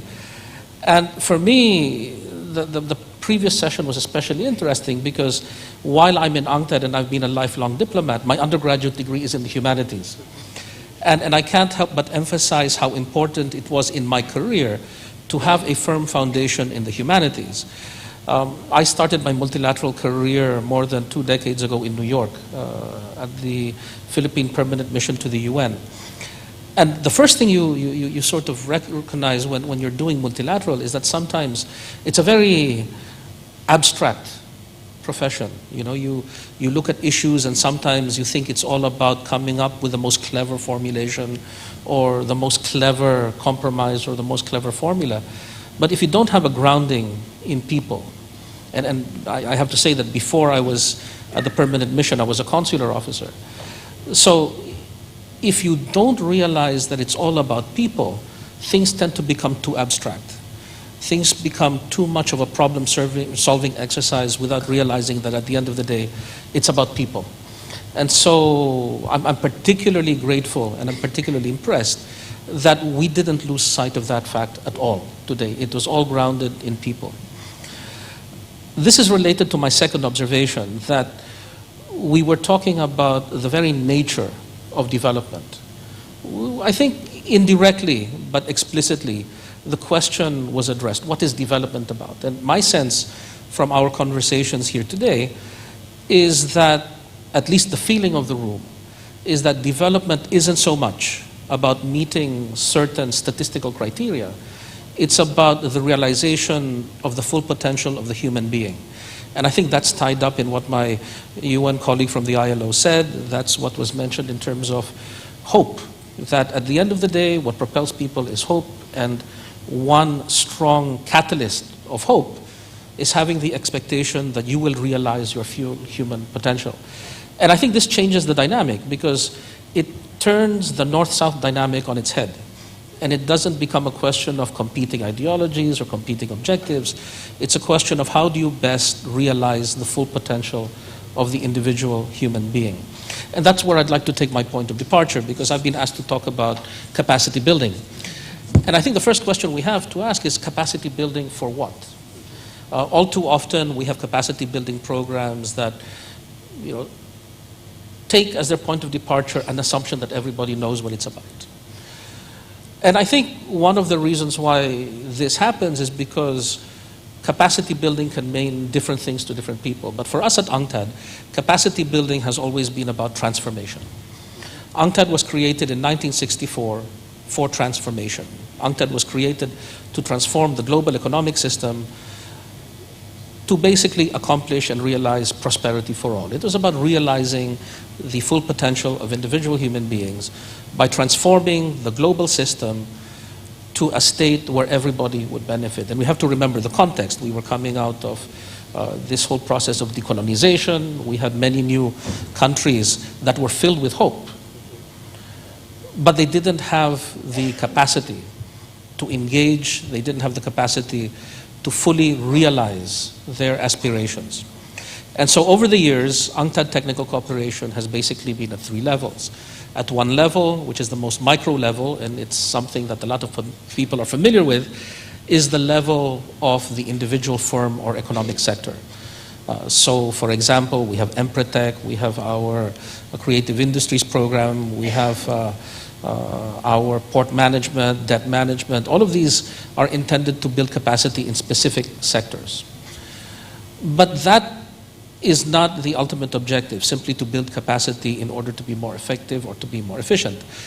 It's related to the second level of technical cooperation we have, which is technical cooperation to empower developing countries to meaningfully participate in international economic negotiations and international economic decision making.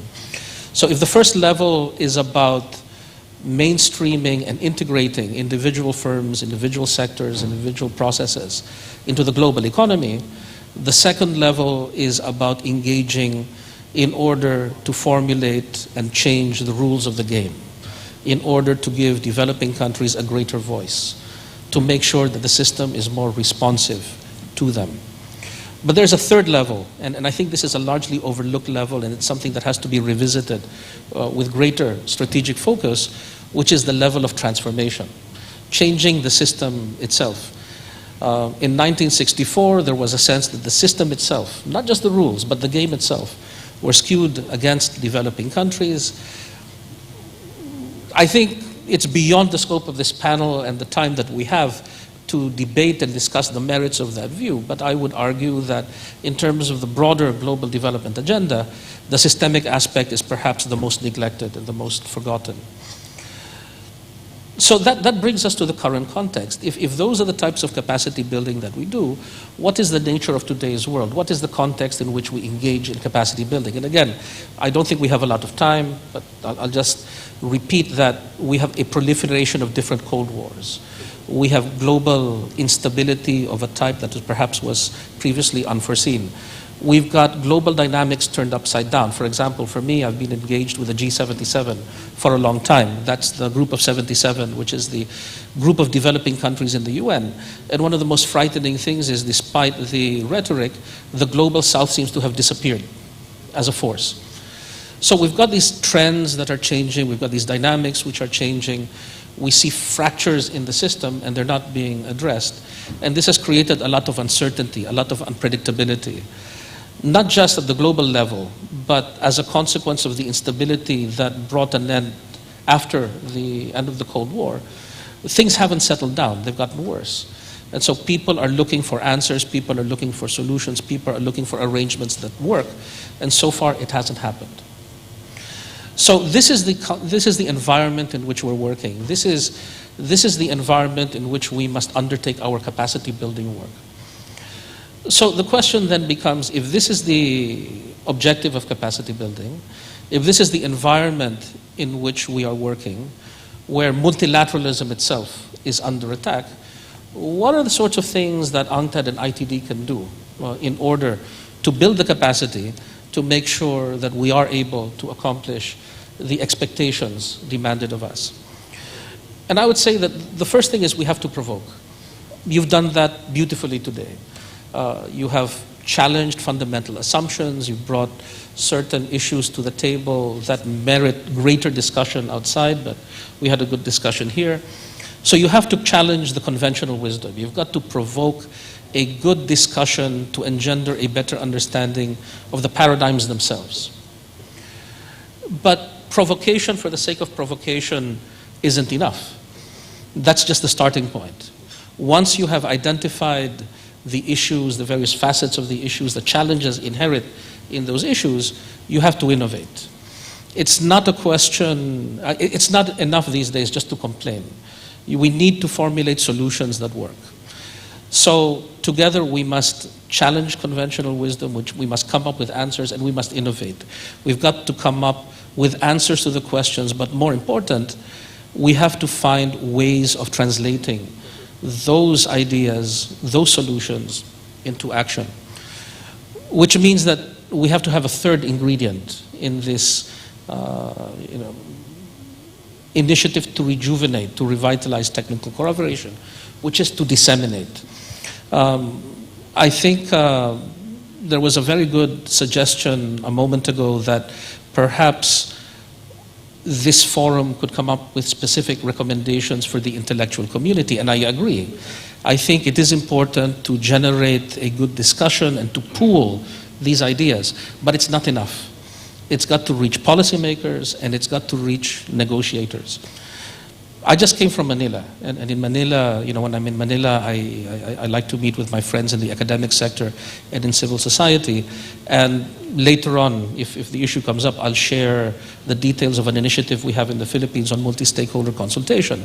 But one of the things they pointed out is that they are very much enthusiastic about what we're doing in the Philippines, because it's not just a question of getting the ideas discussing them, sharing them around the table.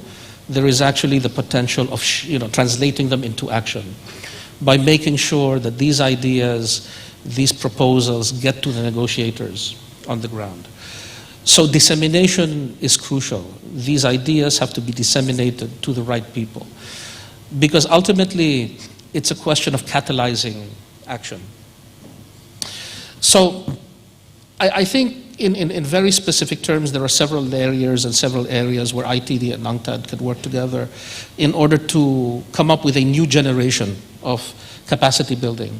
I think one of them has already been touched upon, which is basically how do you take advantage, how do you maximize complementarities in terms of the proliferation of multilateral forums that exist. Here we have not only ASEAN, but you have APEC, you've got ASEM, you've got FIALAC, you've got other multilateral bodies that are working ostensibly in the same areas, but they don't talk to each other. So what happens? You have peoples from different sectors in the bureaucracy, diplomats from different geographic and functional offices doing the same thing, replicating their work, but at the end of the day, it doesn't build the momentum and critical mass necessary to make a genuine impact.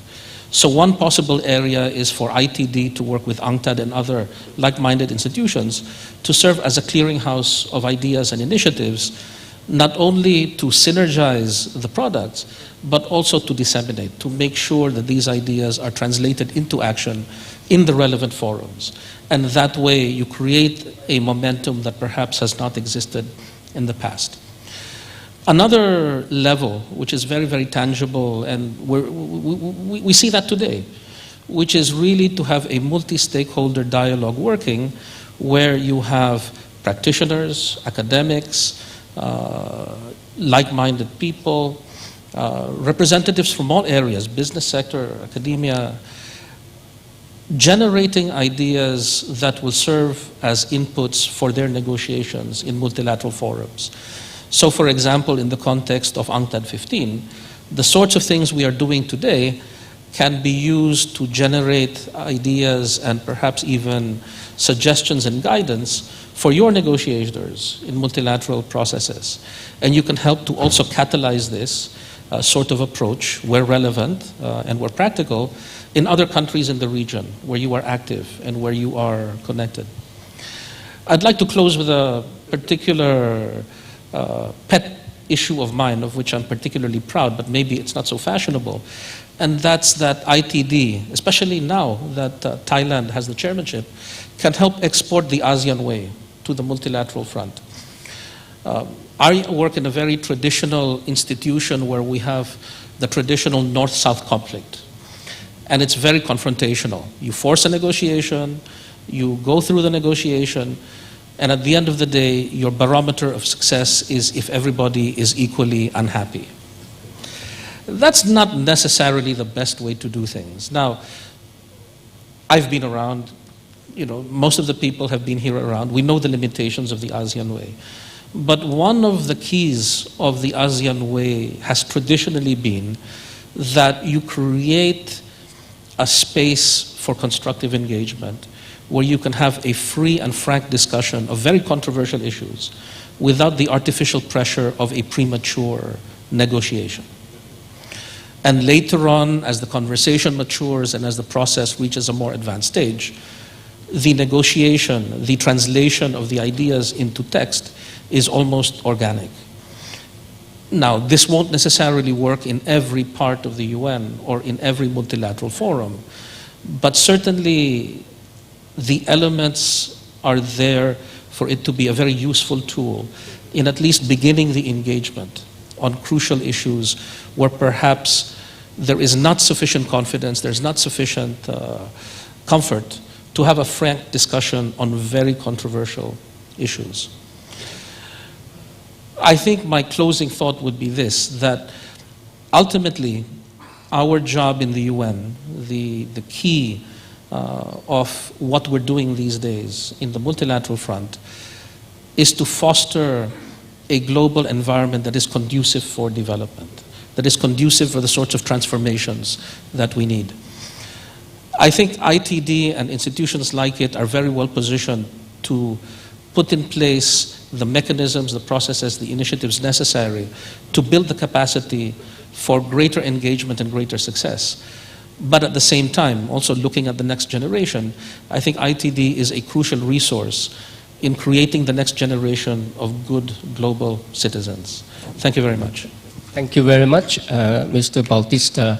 And I believe that since the UNCTAD 10 to now UNCTAD 15, during the last 18 years, you have created a network of different country people who will be able to develop further, to understand the trade issue, globalization, be able to bring into their countries and get together as a network. And I hope that ITD will be one of the center that could take the lead for the Asia-Pacific region in the future. So we will have the second round that I will have a question for you. You know, normally we'll be lady first, but for me, I'm going to want to give the second speaker to Dr. Chumjet. Yeah, okay. He will talk about the EU policy and agricultural digital technologies. And so the floor is yours. Thank you very much, Dr. Chersak. Sorry.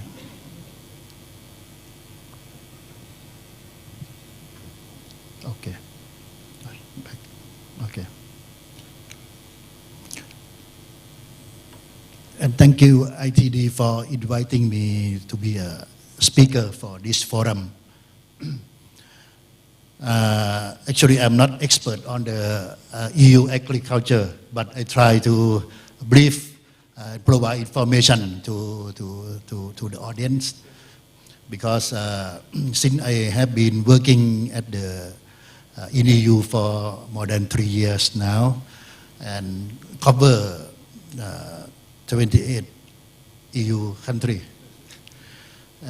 So you can see that this figure show statistic of EU in the year 2016, but as you may know that by end of October this year, UK will leave the EU.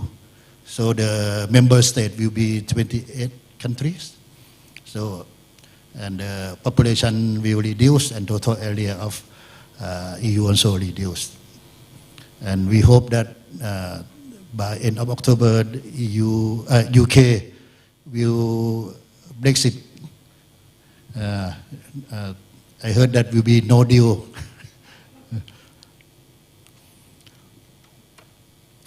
And this is the structure of European Union, that you may know that European have the European Commission, the Council of the EU, and the European Parliament.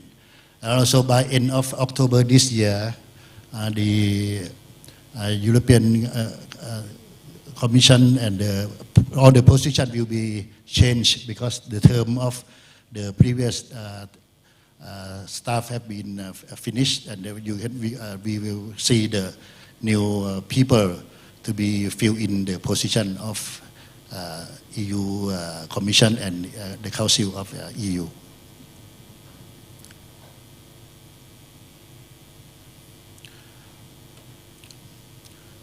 For the agriculture sector in EU, actually it's not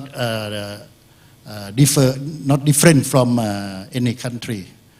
The constraint and challenge in agriculture sector, you know that to become the agriculture or farmer, they have to face for the lower income compared to other sector. And secondly, the climate change that threat to their activities. The climate change that creates something like a natural disaster, plant and animal disease. And thirdly, poor environment, water and soil quality. that can that contribute to the problem of agricultural produce. And so the high standard on agriculture products, this also become the constraint for the agriculture activities.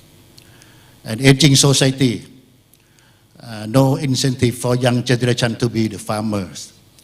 This also facing in Thailand as well. And lastly, labor shortage is related to the no incentive for young generation to be the farmers. So this case similar to Thailand case that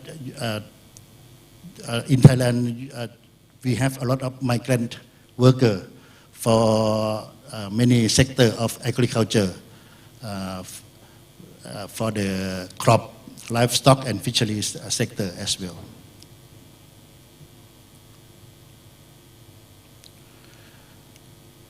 In European country, EU has the common agriculture policy. In short, it called CAP. The common agricultural policy of CAP was created in 1962. The CAP is a common policy for all EU member states. It is managed and funded at European level with the EU budget. The objective of the CAP is to support EU farmers and improve agricultural productivity, and to be safeguard for EU farmers for their reasonable living, and to help farmers to tackle climate change problem and to meet the sustainable management of natural resources, and also to maintain rural areas and landscape across the EU. And lastly, to keep the rural economy alive by promoting jobs in farming, agri-food industry, and associated sectors.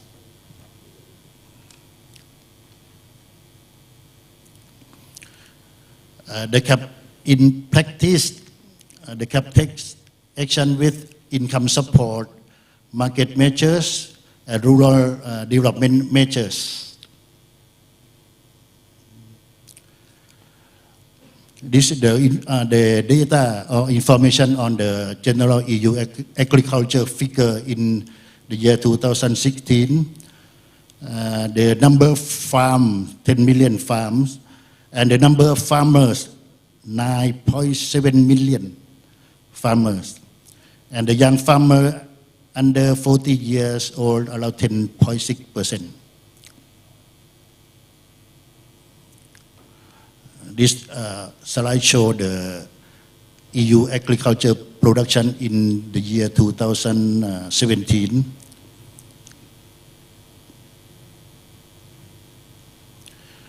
And this year, the 25 European countries has signed the Declaration of Cooperation on a Smart and Sustainable Digital Future for European Agriculture and Rural Areas, to support successful digitalization of agriculture and rural areas in Europe. On April 9, 2019, the EU Digital Day, the 24 EU countries signed the declaration, and later on Bulgaria signed on 19 June 2019. This declaration recognizes the potential of digital technologies to help tackle important and urgent economic, social, climate and environmental challenges facing the EU agri-food sector and rural areas.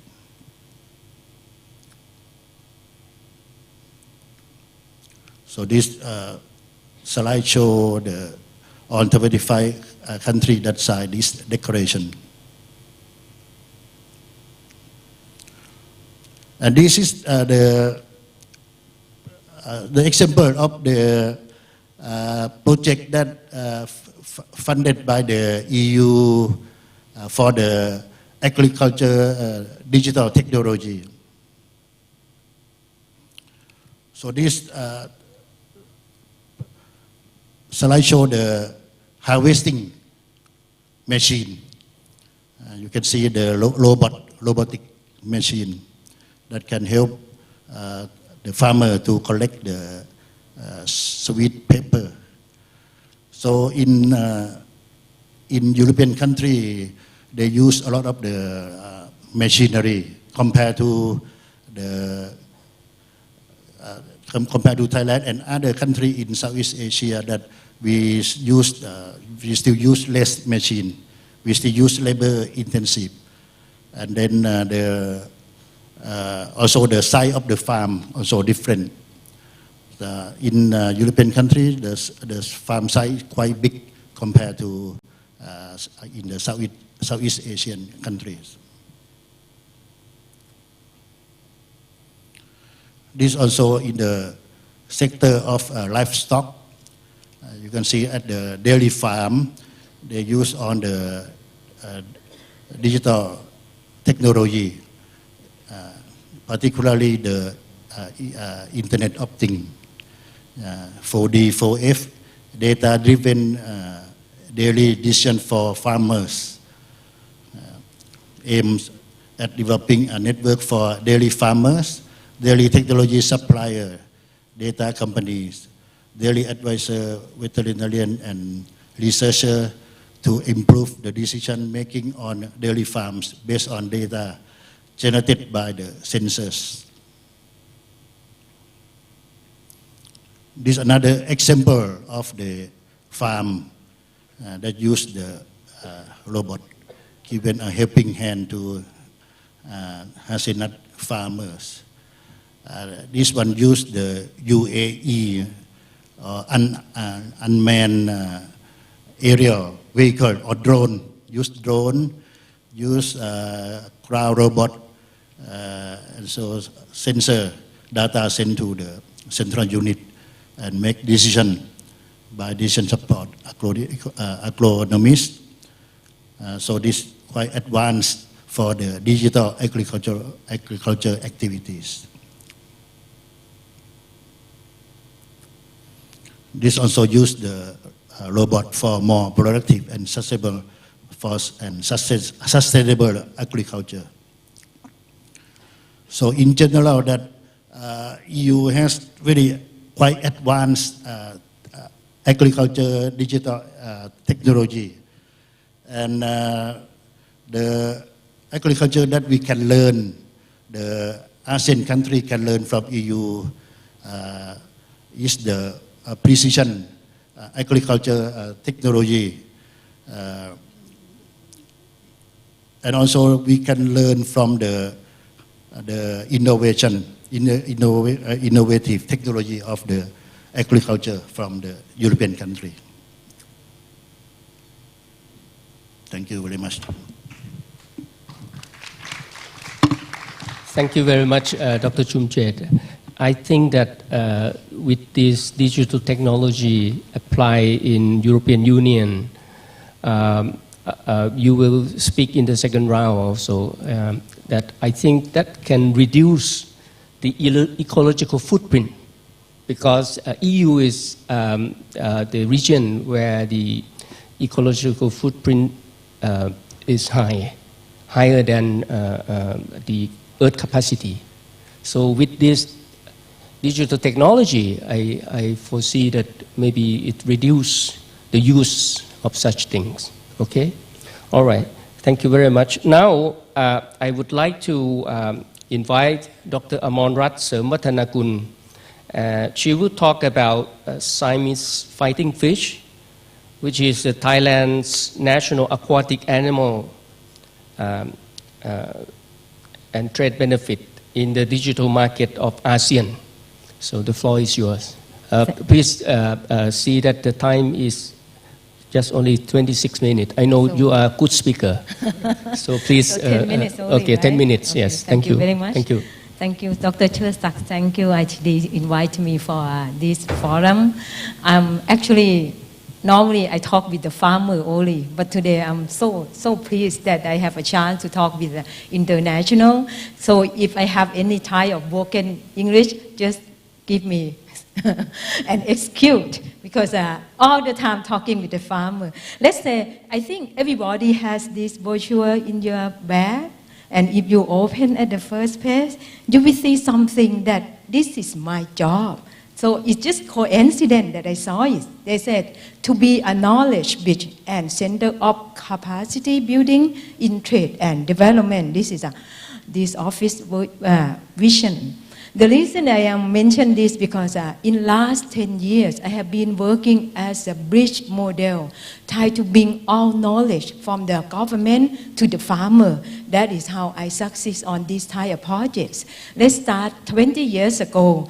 Siamese fighting fish, nobody know, but Thai people know only plakat.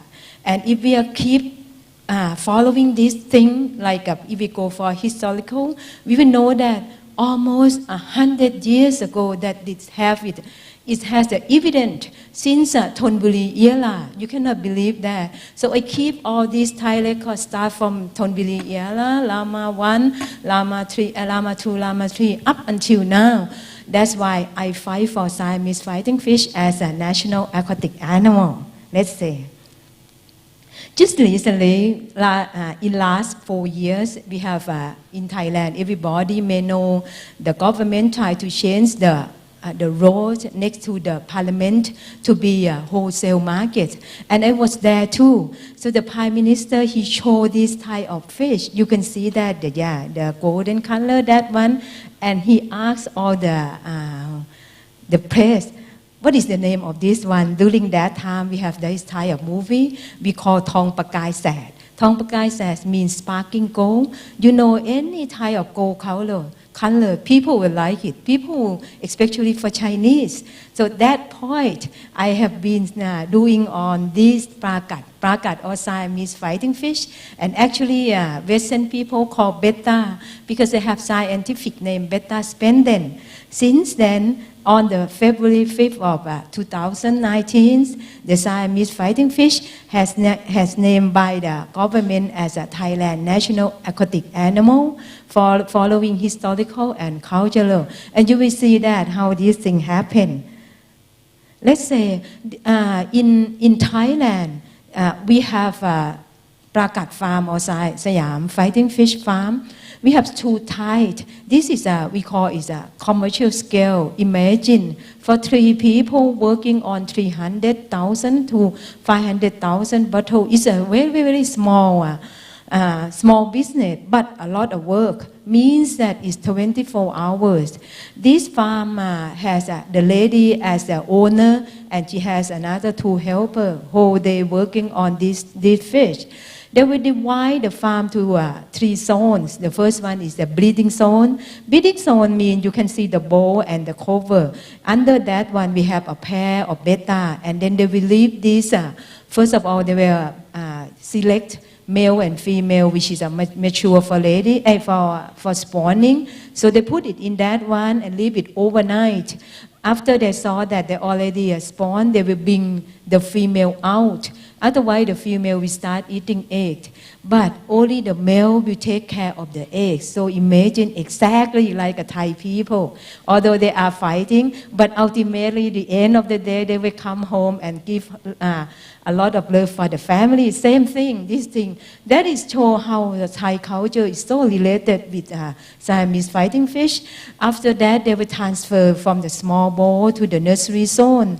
This one is a little bit bigger tank. They will feed with Moina culture. So many people keep asking me how they're gonna, if this thing will work. If some other country, can they do this type of job? I think a little bit difficult because this area we have a lot of moina. Moina means the living organism, and it needed for nursery the small beta small beta larvae too. They will feed them and taking care of them for 1.5 months in the cement tank. The cement tank size is around 80 centimeters diameter, and after that they will select the good one only. Imagine for one pair we may get 300 baby, and ultimately they will select only 50 or to 100 and put it in the alcohol, liquor bottle and feed them for 2.5 to 3 months. Every day feeding, 3 days changing the water, so you can imagine a lot of work. So if you have beta at home, you should be proud of this is our love sending from Thailand. So that is a commercial one. This is another one that recently we try to promote the people. We call it a backyard home breeder. What I mean is, any home, they will have a small space. For example, this one I collected from several places of Thailand. Because the other one from the north, the other one from Sukhothai, the other one from Nakhon Pathom.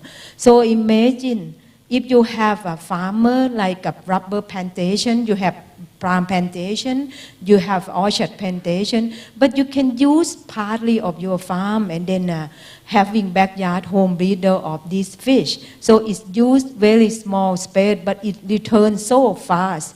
3 or 4 months, you can get the return back. So that's why this day along the country, we have this small farm. The breed, the beta, the Prakat farm is different from other farm because it's 24 hours. It uses a lot of family labor, and at the same time, it returns so fast. Means that the farmer can be enterprise ultimately on the same and one home. So I just proposed to the government recently that we have rubber plantations, difficulty for the low price, but only few of them at the southern part, which is following this model, and they return it as ultimately is returned as a major income for the family. So we just have some exhibition recently. You see that we are doing as the people, as you mentioned. This is a student. The student, whenever we have this kind of exhibition, they will come and look closely. What I mean is how Siamese fighting fish, aquaculture bring people to trade benefit in the digital market of Asian to worldwide. So when you look at the bottle, of course, there is a fish in that one, and Siamese fighting fish, Prakat or beta. What is inside the Siamese fighting fish? If you tolerantly look at it, you will see that that is full of genetic innovation, improvement from our farmer. Imagine this day, each week they produce millions of fish. So which means at least the phenotype, that is how they select. If people following this type of improvement, you will see that. Let's go back for another 30 years. You will see this type of color. A lot of Thai people at my age or some younger age, they will see that only black and green or a little bit of red. That is it. But the improvement that our farmers have done is so fantastic. They get a lot of color because, beta is the only one that has 26,000 loci, and that is how the genetics go so fast and so modern too. This is wrote by Australian fish hobbyist. Imagine for the fish at the bottom one, that is the white Thai. And then we can produce so many layers, blue color, Cambodian, black, darken, orange, red, and yellow. All of these come from the white Thai of this type of fish. So imagine beta spenden one, you can produce more than 200 varieties. Isn't it amazing or not? This is how after 15 years, you can see that when we are talking about the Prakat or the beta, you will see that they produce a lot of fancy one. They they sell the fish by color, they sell the fish by fin, the short fin, the long fin, the wire tail, and the double tail, the half moon, over half moon. All, if they have a big ear, we call Dumbo. So this type of thing, we produce it in Thailand. And each day, they try to have a lot of competition going on. Means that each farm, they have to have a genetic improvement on the farm. So otherwise, they will not win. They will not get the award. This is also, everybody may surprise that this small fish, this tiny fish, how can they go? It was so lucky. Last 3-4 years, the apple have been Thai Siamese fighting fish in the background, and that it was iPhone 6s, and this also a lot of international, which is really interested. This 100 country customer I collected from the exporting from our Department of Fishery, and the bottom one we call is Trai Long, is similar like a Thai fax exactly, and it was on the auction, and the sale is $1,500. Even the Guardian is also announcing it's very expensive. Everybody knows that, and that is happened 3 years ago. So this is how everybody knows beta. You can imagine this is exactly digital market for one small fish that we can deliver from the farm and then to a worldwide customer. Let's start at the number one. The number one is the farmer. They have to classify their product according to the color, the shape, whatever, and then they will take the pictures on the DIU studio. But the one that we show is here, this is a more professional. But at the farm, they use the smartphone and take the pictures. And then they will post it. Post it where?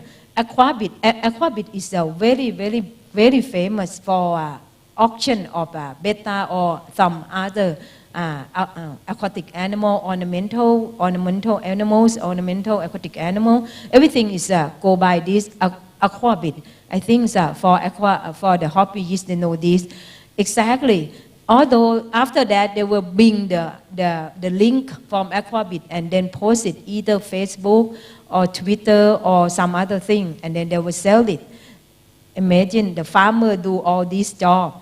After that, sometimes they have some kind of bid too. And after any customer get this type of bidding, they will pay by PayPal. So everybody may not understand how come the farmer can speak English. They use Google Translate. They can speak all the language, Chinese, whatever. So that's why they can sell it worldwide. It's just a simple question, simple answer. And then after they finish it, they will pay by PayPal to our farmer.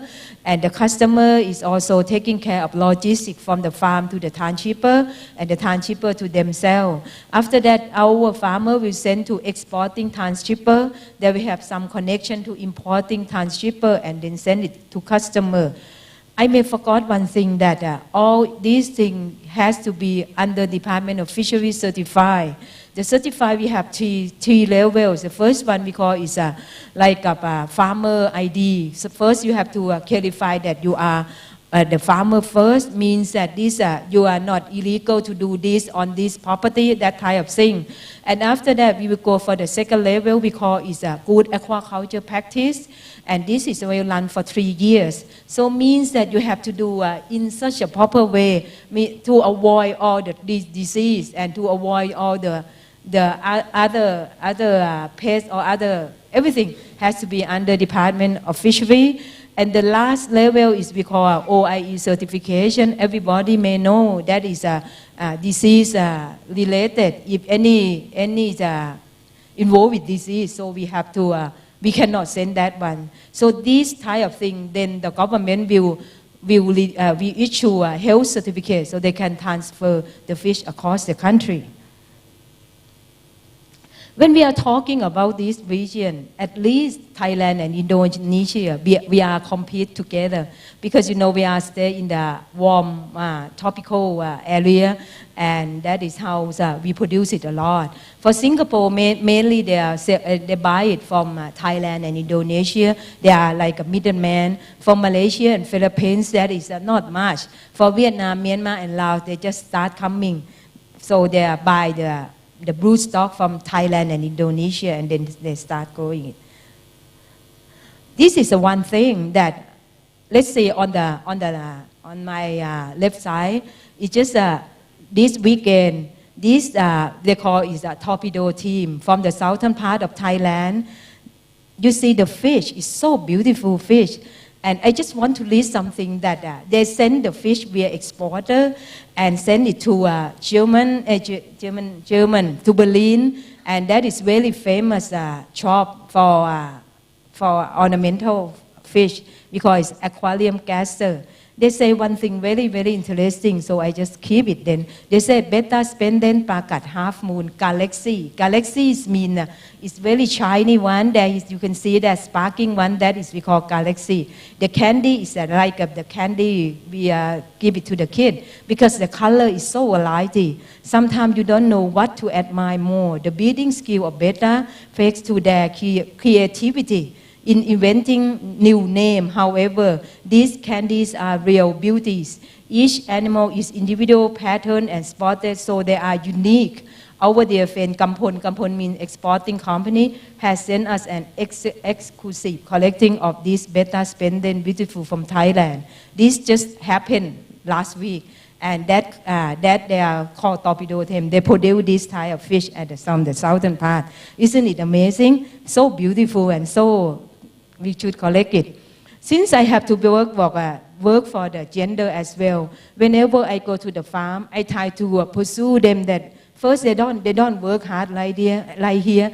I start at the teenage. You come and you learn how the digital marketing is work, and this is how things happen at Siamese Fighting Fish Farm. You can see that sustainable practice and people just following like elder, mother, and all the kids. We work together.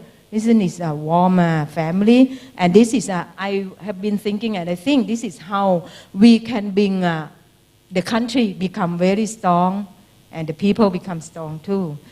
All this is one thing that after I have been doing this type of thing, OSMED is Office of Small Medium Enterprise Promotion. They also give the money that we have a 5 network along the country, north part, northeast, and central part, and Nakhon Pathom, where is a lot of fish producer, and the southern part. We are training them upstream, downstream, midstream, and downstream until digital market. He's pushing me to finish quick, I know that. The reason is when we are talking about the fish, everybody may surprise. This type of fish is they have a labyrinth organ, which is allow the fish to breathe air from the surface of the water, easy to breathe in the tropical country, and easy to transportation. This is the advantage of this one. That's why these fish can go all over the world. I just want to if I have chance, all the Asian countries should produce this type. It's so simple and so easy. In a way, since Thailand has a name is a national aquatic animal, one thing that I felt like the cultural ambassador from farmer directly to customer. This is I'm going to do it, but this month I'm retired too. I don't know whether I can do this Thai and compete this one or not. The other thing is connect aquaculture to industry. Imagine for one product from aquaculture, how is this possible that they transfer the image, which is we already have some exhibition in the other room, to the industry with creative image. So this is we try to do this creativity on this one. And the last one is we are pushing Thai Post start negotiation to China Post because we know that we just opened Waipo for in last 4 months, and it was all the fish from Chatuchak wholesale market finish it so fast. They ship it to China. Means that Thailand and China we are close relation, and we were going to use this fish to transfer our culture from Thailand to other countries, including China too. So this is another thing that we think that creativity economy, that aquaculture to industry, you can use all these type of pictures and then using it for this one. So at the end of today, I feel like, and I think everybody have the same thing as he also mentioned too, Siamese fighting fish will serve trade benefit on the digital market of Asian country, will serve to all the people and will serve to all the poor people, upgrading them and then supporting them. If everybody is supporting them, especially everyone who's listening to my talk. Thank you very much. Thank you so much, Dr. Monrat. I know that I give you microphone and then I cannot control the time. Now I use my moderator role. I will not give anyone second round. So I will give opportunity to the floor to ask any question you like because we have only 5 minutes left. Okay, please. Yes, Ambassador. Microphone. First of all, I'd like to make my utmost compliment to the one who make the Siam fishing, fighting fish to the world. And we all fully support this initiative and do our hard work to bring this. I think it will be one of the top export item. And also ambassador for Thailand culture as well. So I'd like to address the issue about how UNCTAD has been providing technical assistance because I involved from the beginning. First, when UNCTAD 10 was hosted by Thailand, and certainly Secretary General Recupero have want to express appreciation to the Thai government for taking the very important venue. So ITD has been set up, established. I've been negotiating the agreement setting up ITD with UNCTAD, and eventually it has been signed by Dr. Surin Pisuwan and also Dr. Recupero. Now I'd like to address one of the most important objectives of UNCTAD. In fact, at that time, it was just a few years after the financial crisis, and the trade negotiation had been stalled for quite some years. So this is what UNCTAD 10 addressed. Of course, when we negotiate the agreement, it used to be, the objective is to be academic based. So that's why, in the beginning, we put the Ministry of University Affairs as the center for this capacity building. And it's about development, trade development. There are so many interrelated issues. In particular, I find the most important contribution from UNCTAD is sharing the technical assistance in the way that we negotiate the FTA. I was the chief negotiator for bilateral investment agreement throughout my career at the Foreign Ministry, also the chief negotiator for ASEAN investment agreement. So if you look at the investment division of UNCTAD, you will see all the legal technical assistance.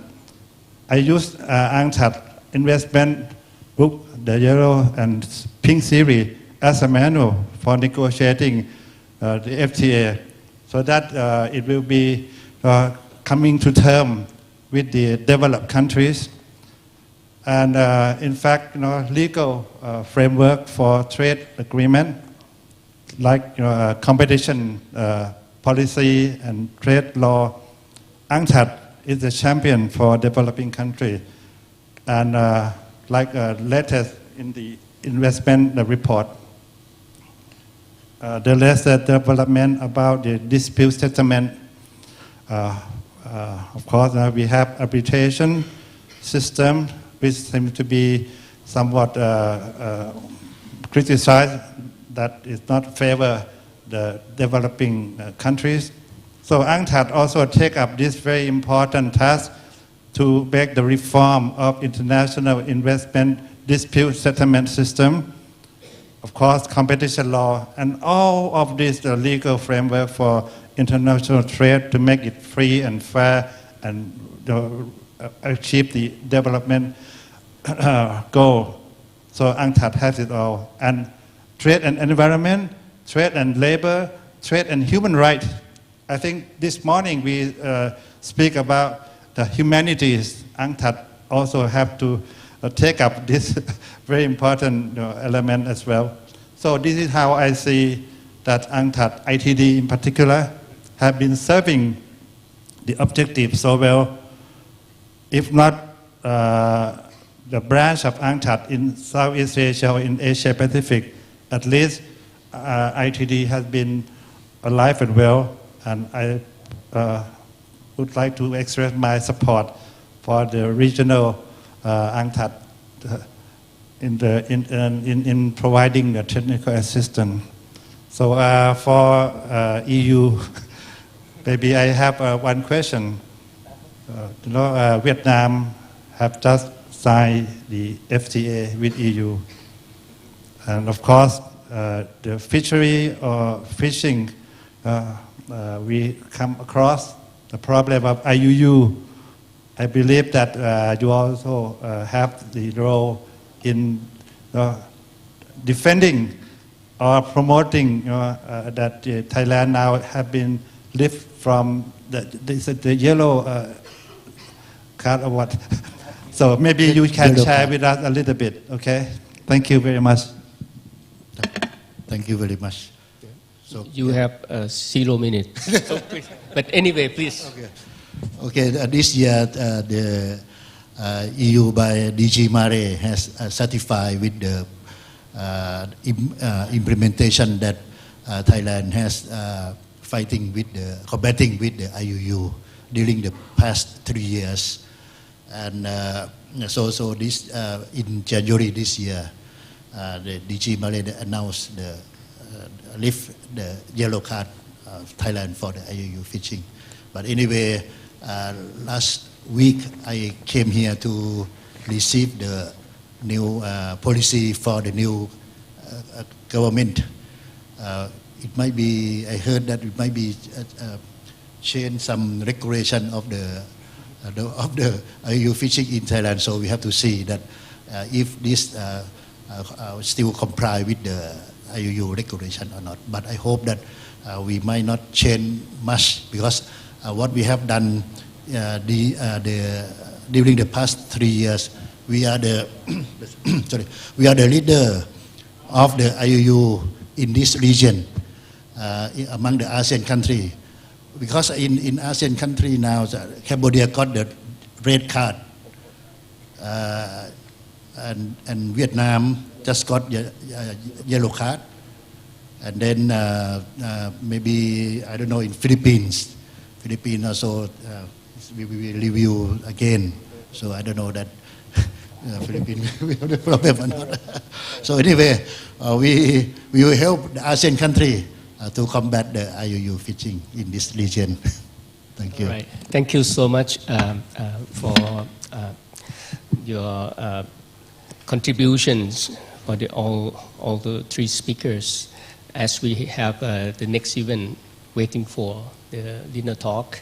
So I'd like to ask the audience to join me in express our sincere thanks to all the speakers. Thank you. Thank you.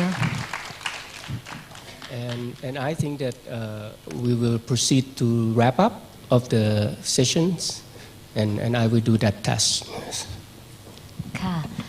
Thank you very much for all the speakers, Mr. Miguel Bautista, Dr. Amon Rat, Samatanakun, Dr. Jumjet, Kanchana Geson, and Dr. Chersak Virapat. Ladies and gentlemen, Dr. Chersak still with us to summarize the session that we've been discussed together. Thank you very much. Excellency, distinguished guests, guest speaker, friends, ladies and gentlemen, it is the time of the day when, after much deliberation and discussion, we must now take leave of ourselves and this forum. Before summarizing the discussion, I'd like to state that I'm most encouraged by the lively and engaging discussion from the audience in every panel session. I sincerely hope that they have provided you with some new perspectives and afterthoughts on how to take this conversation forward. The summary notes for the day program, the session 1, the session investigate into the first impact of technology on society through AI and how the monetary system and the pursuit of becoming a cashless society in India. Lessons were about putting people before technology. India showcased the lesson of greater planning and approaching technology centering on people, especially marginalized people.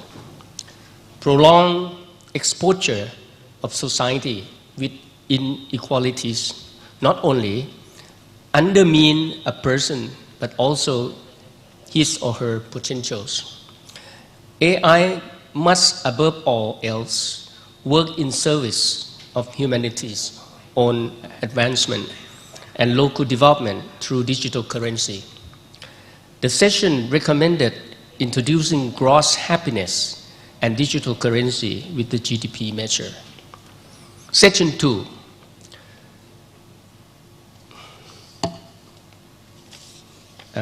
You did not give me session 2. Sorry. So now I go to session 3 first. Session 3 discuss how to elevate AI application towards well-being and going beyond GDP measures. The message was to elevate human rights on basis with climate priorities and economic growth to truly unlock the potential for a peaceful and sustainable world. Asia must balance the role of technology that unites people, elevate those left behind, and create a society that lives harmoniously while actually their own true potential. So that is session 2. Session 3 discuss the adaptation of human with technology through the lens of social science, labor and future jobs, and China's model of disruptions in addressing future disruptions. Society 5.0 from Japan aims to address the social challenges for the Japanese people in a technology-based economy in the future, while addressing its aging society. AI does not touch everyone, nor is it positive for everyone. Neoliberalism is identified as the source of the tension in developed countries. China can be seen as a disruptor compared to Japan. Diminishing mobility and growing inequality from technology disruptions remain the source of tension. Next generation disruption includes tackling emerging challenges using social innovation as the future pathway and strategy. And the session 4 already concluded a moment ago. I'd like to conclude my wrap up by thank you first to all the speakers for today for your great contributions towards the ITD Regional Forum on Trade and Development. I'd like to express my sincere thanks to all the audience for patiently stay with us throughout 8.5 hours, long day. Yeah. I see that 100%, no, we have about 50% of people here, yeah, because half have gone. And so I think that this is a great contribution from you. And I'd like to thank the staff of ITD, as well as the organizer who are considered a backbone to this organization of this forum. And I hope that you enjoy your day, having food for thought, and be able to make it better next year. And so I'd like to conclude and thank you so much. Thank you. Thank you ขอบพระคุณค่ะ Thank you very much to Dr. เชิดศักดิ์ วิรพัฒน์ for such a warming and tactful summarization over here. Thank you. Ladies and gentlemen, a little bit reminder before we move to the dinner talk. If you lost your belongings like wallet, we keep it for you. The small, I couldn't say the color. You have to clarify to us which color you lost because we found it in the toilet. And about the evaluation form, and if you already evaluate how you want it to be better or improve, please feel free to write it down. We're happy to hear from you. It's our honor. And if you finish with the evaluation form and you need to go home fast, if you don't join us with the dinner talk, please feel free to submit it at the entrance or the registration venue. We have some lovely souvenirs for you prepared over there. And also, if you'd like to join us, which I encourage you to do so, for the dinner talk at the ballroom 3 over here, the next room beside this room, please register before you enter. And we will start the next session very soon. And thank you very much for joining us over here. And on behalf of ITD, I would like to kindly take this opportunity to express my gratitude to all of you, to all the organizing sector as well. We have a lot of organization that relevant in this event. Sustainable Development Goals. We have International Institute for Trade and Development. We have with us United Nations Conference on Trade and Development, also Ministry of Commerce, Ministry of Foreign Affairs of Kingdom of Thailand, Ministry of Education, and also unmissable special thank and warm support from our Airports of Thailand Public Company Limited or AOT, and also PTT Public Company Limited for this year. Without any support from all the mentioned sector, this conference could not be this successful. And we will remain striking on the strong vision to support and enhance competition ability to improve on capability of personnel in each developing country regional in Asia. And for those who like to join the dinner talk, as I already mentioned, and on behalf of all the organizing sectors, I would like to express my personal gratitude to everyone and thank you so much, and I hope to meet you once again in the next room. Thank you. สวัสดีค่ะ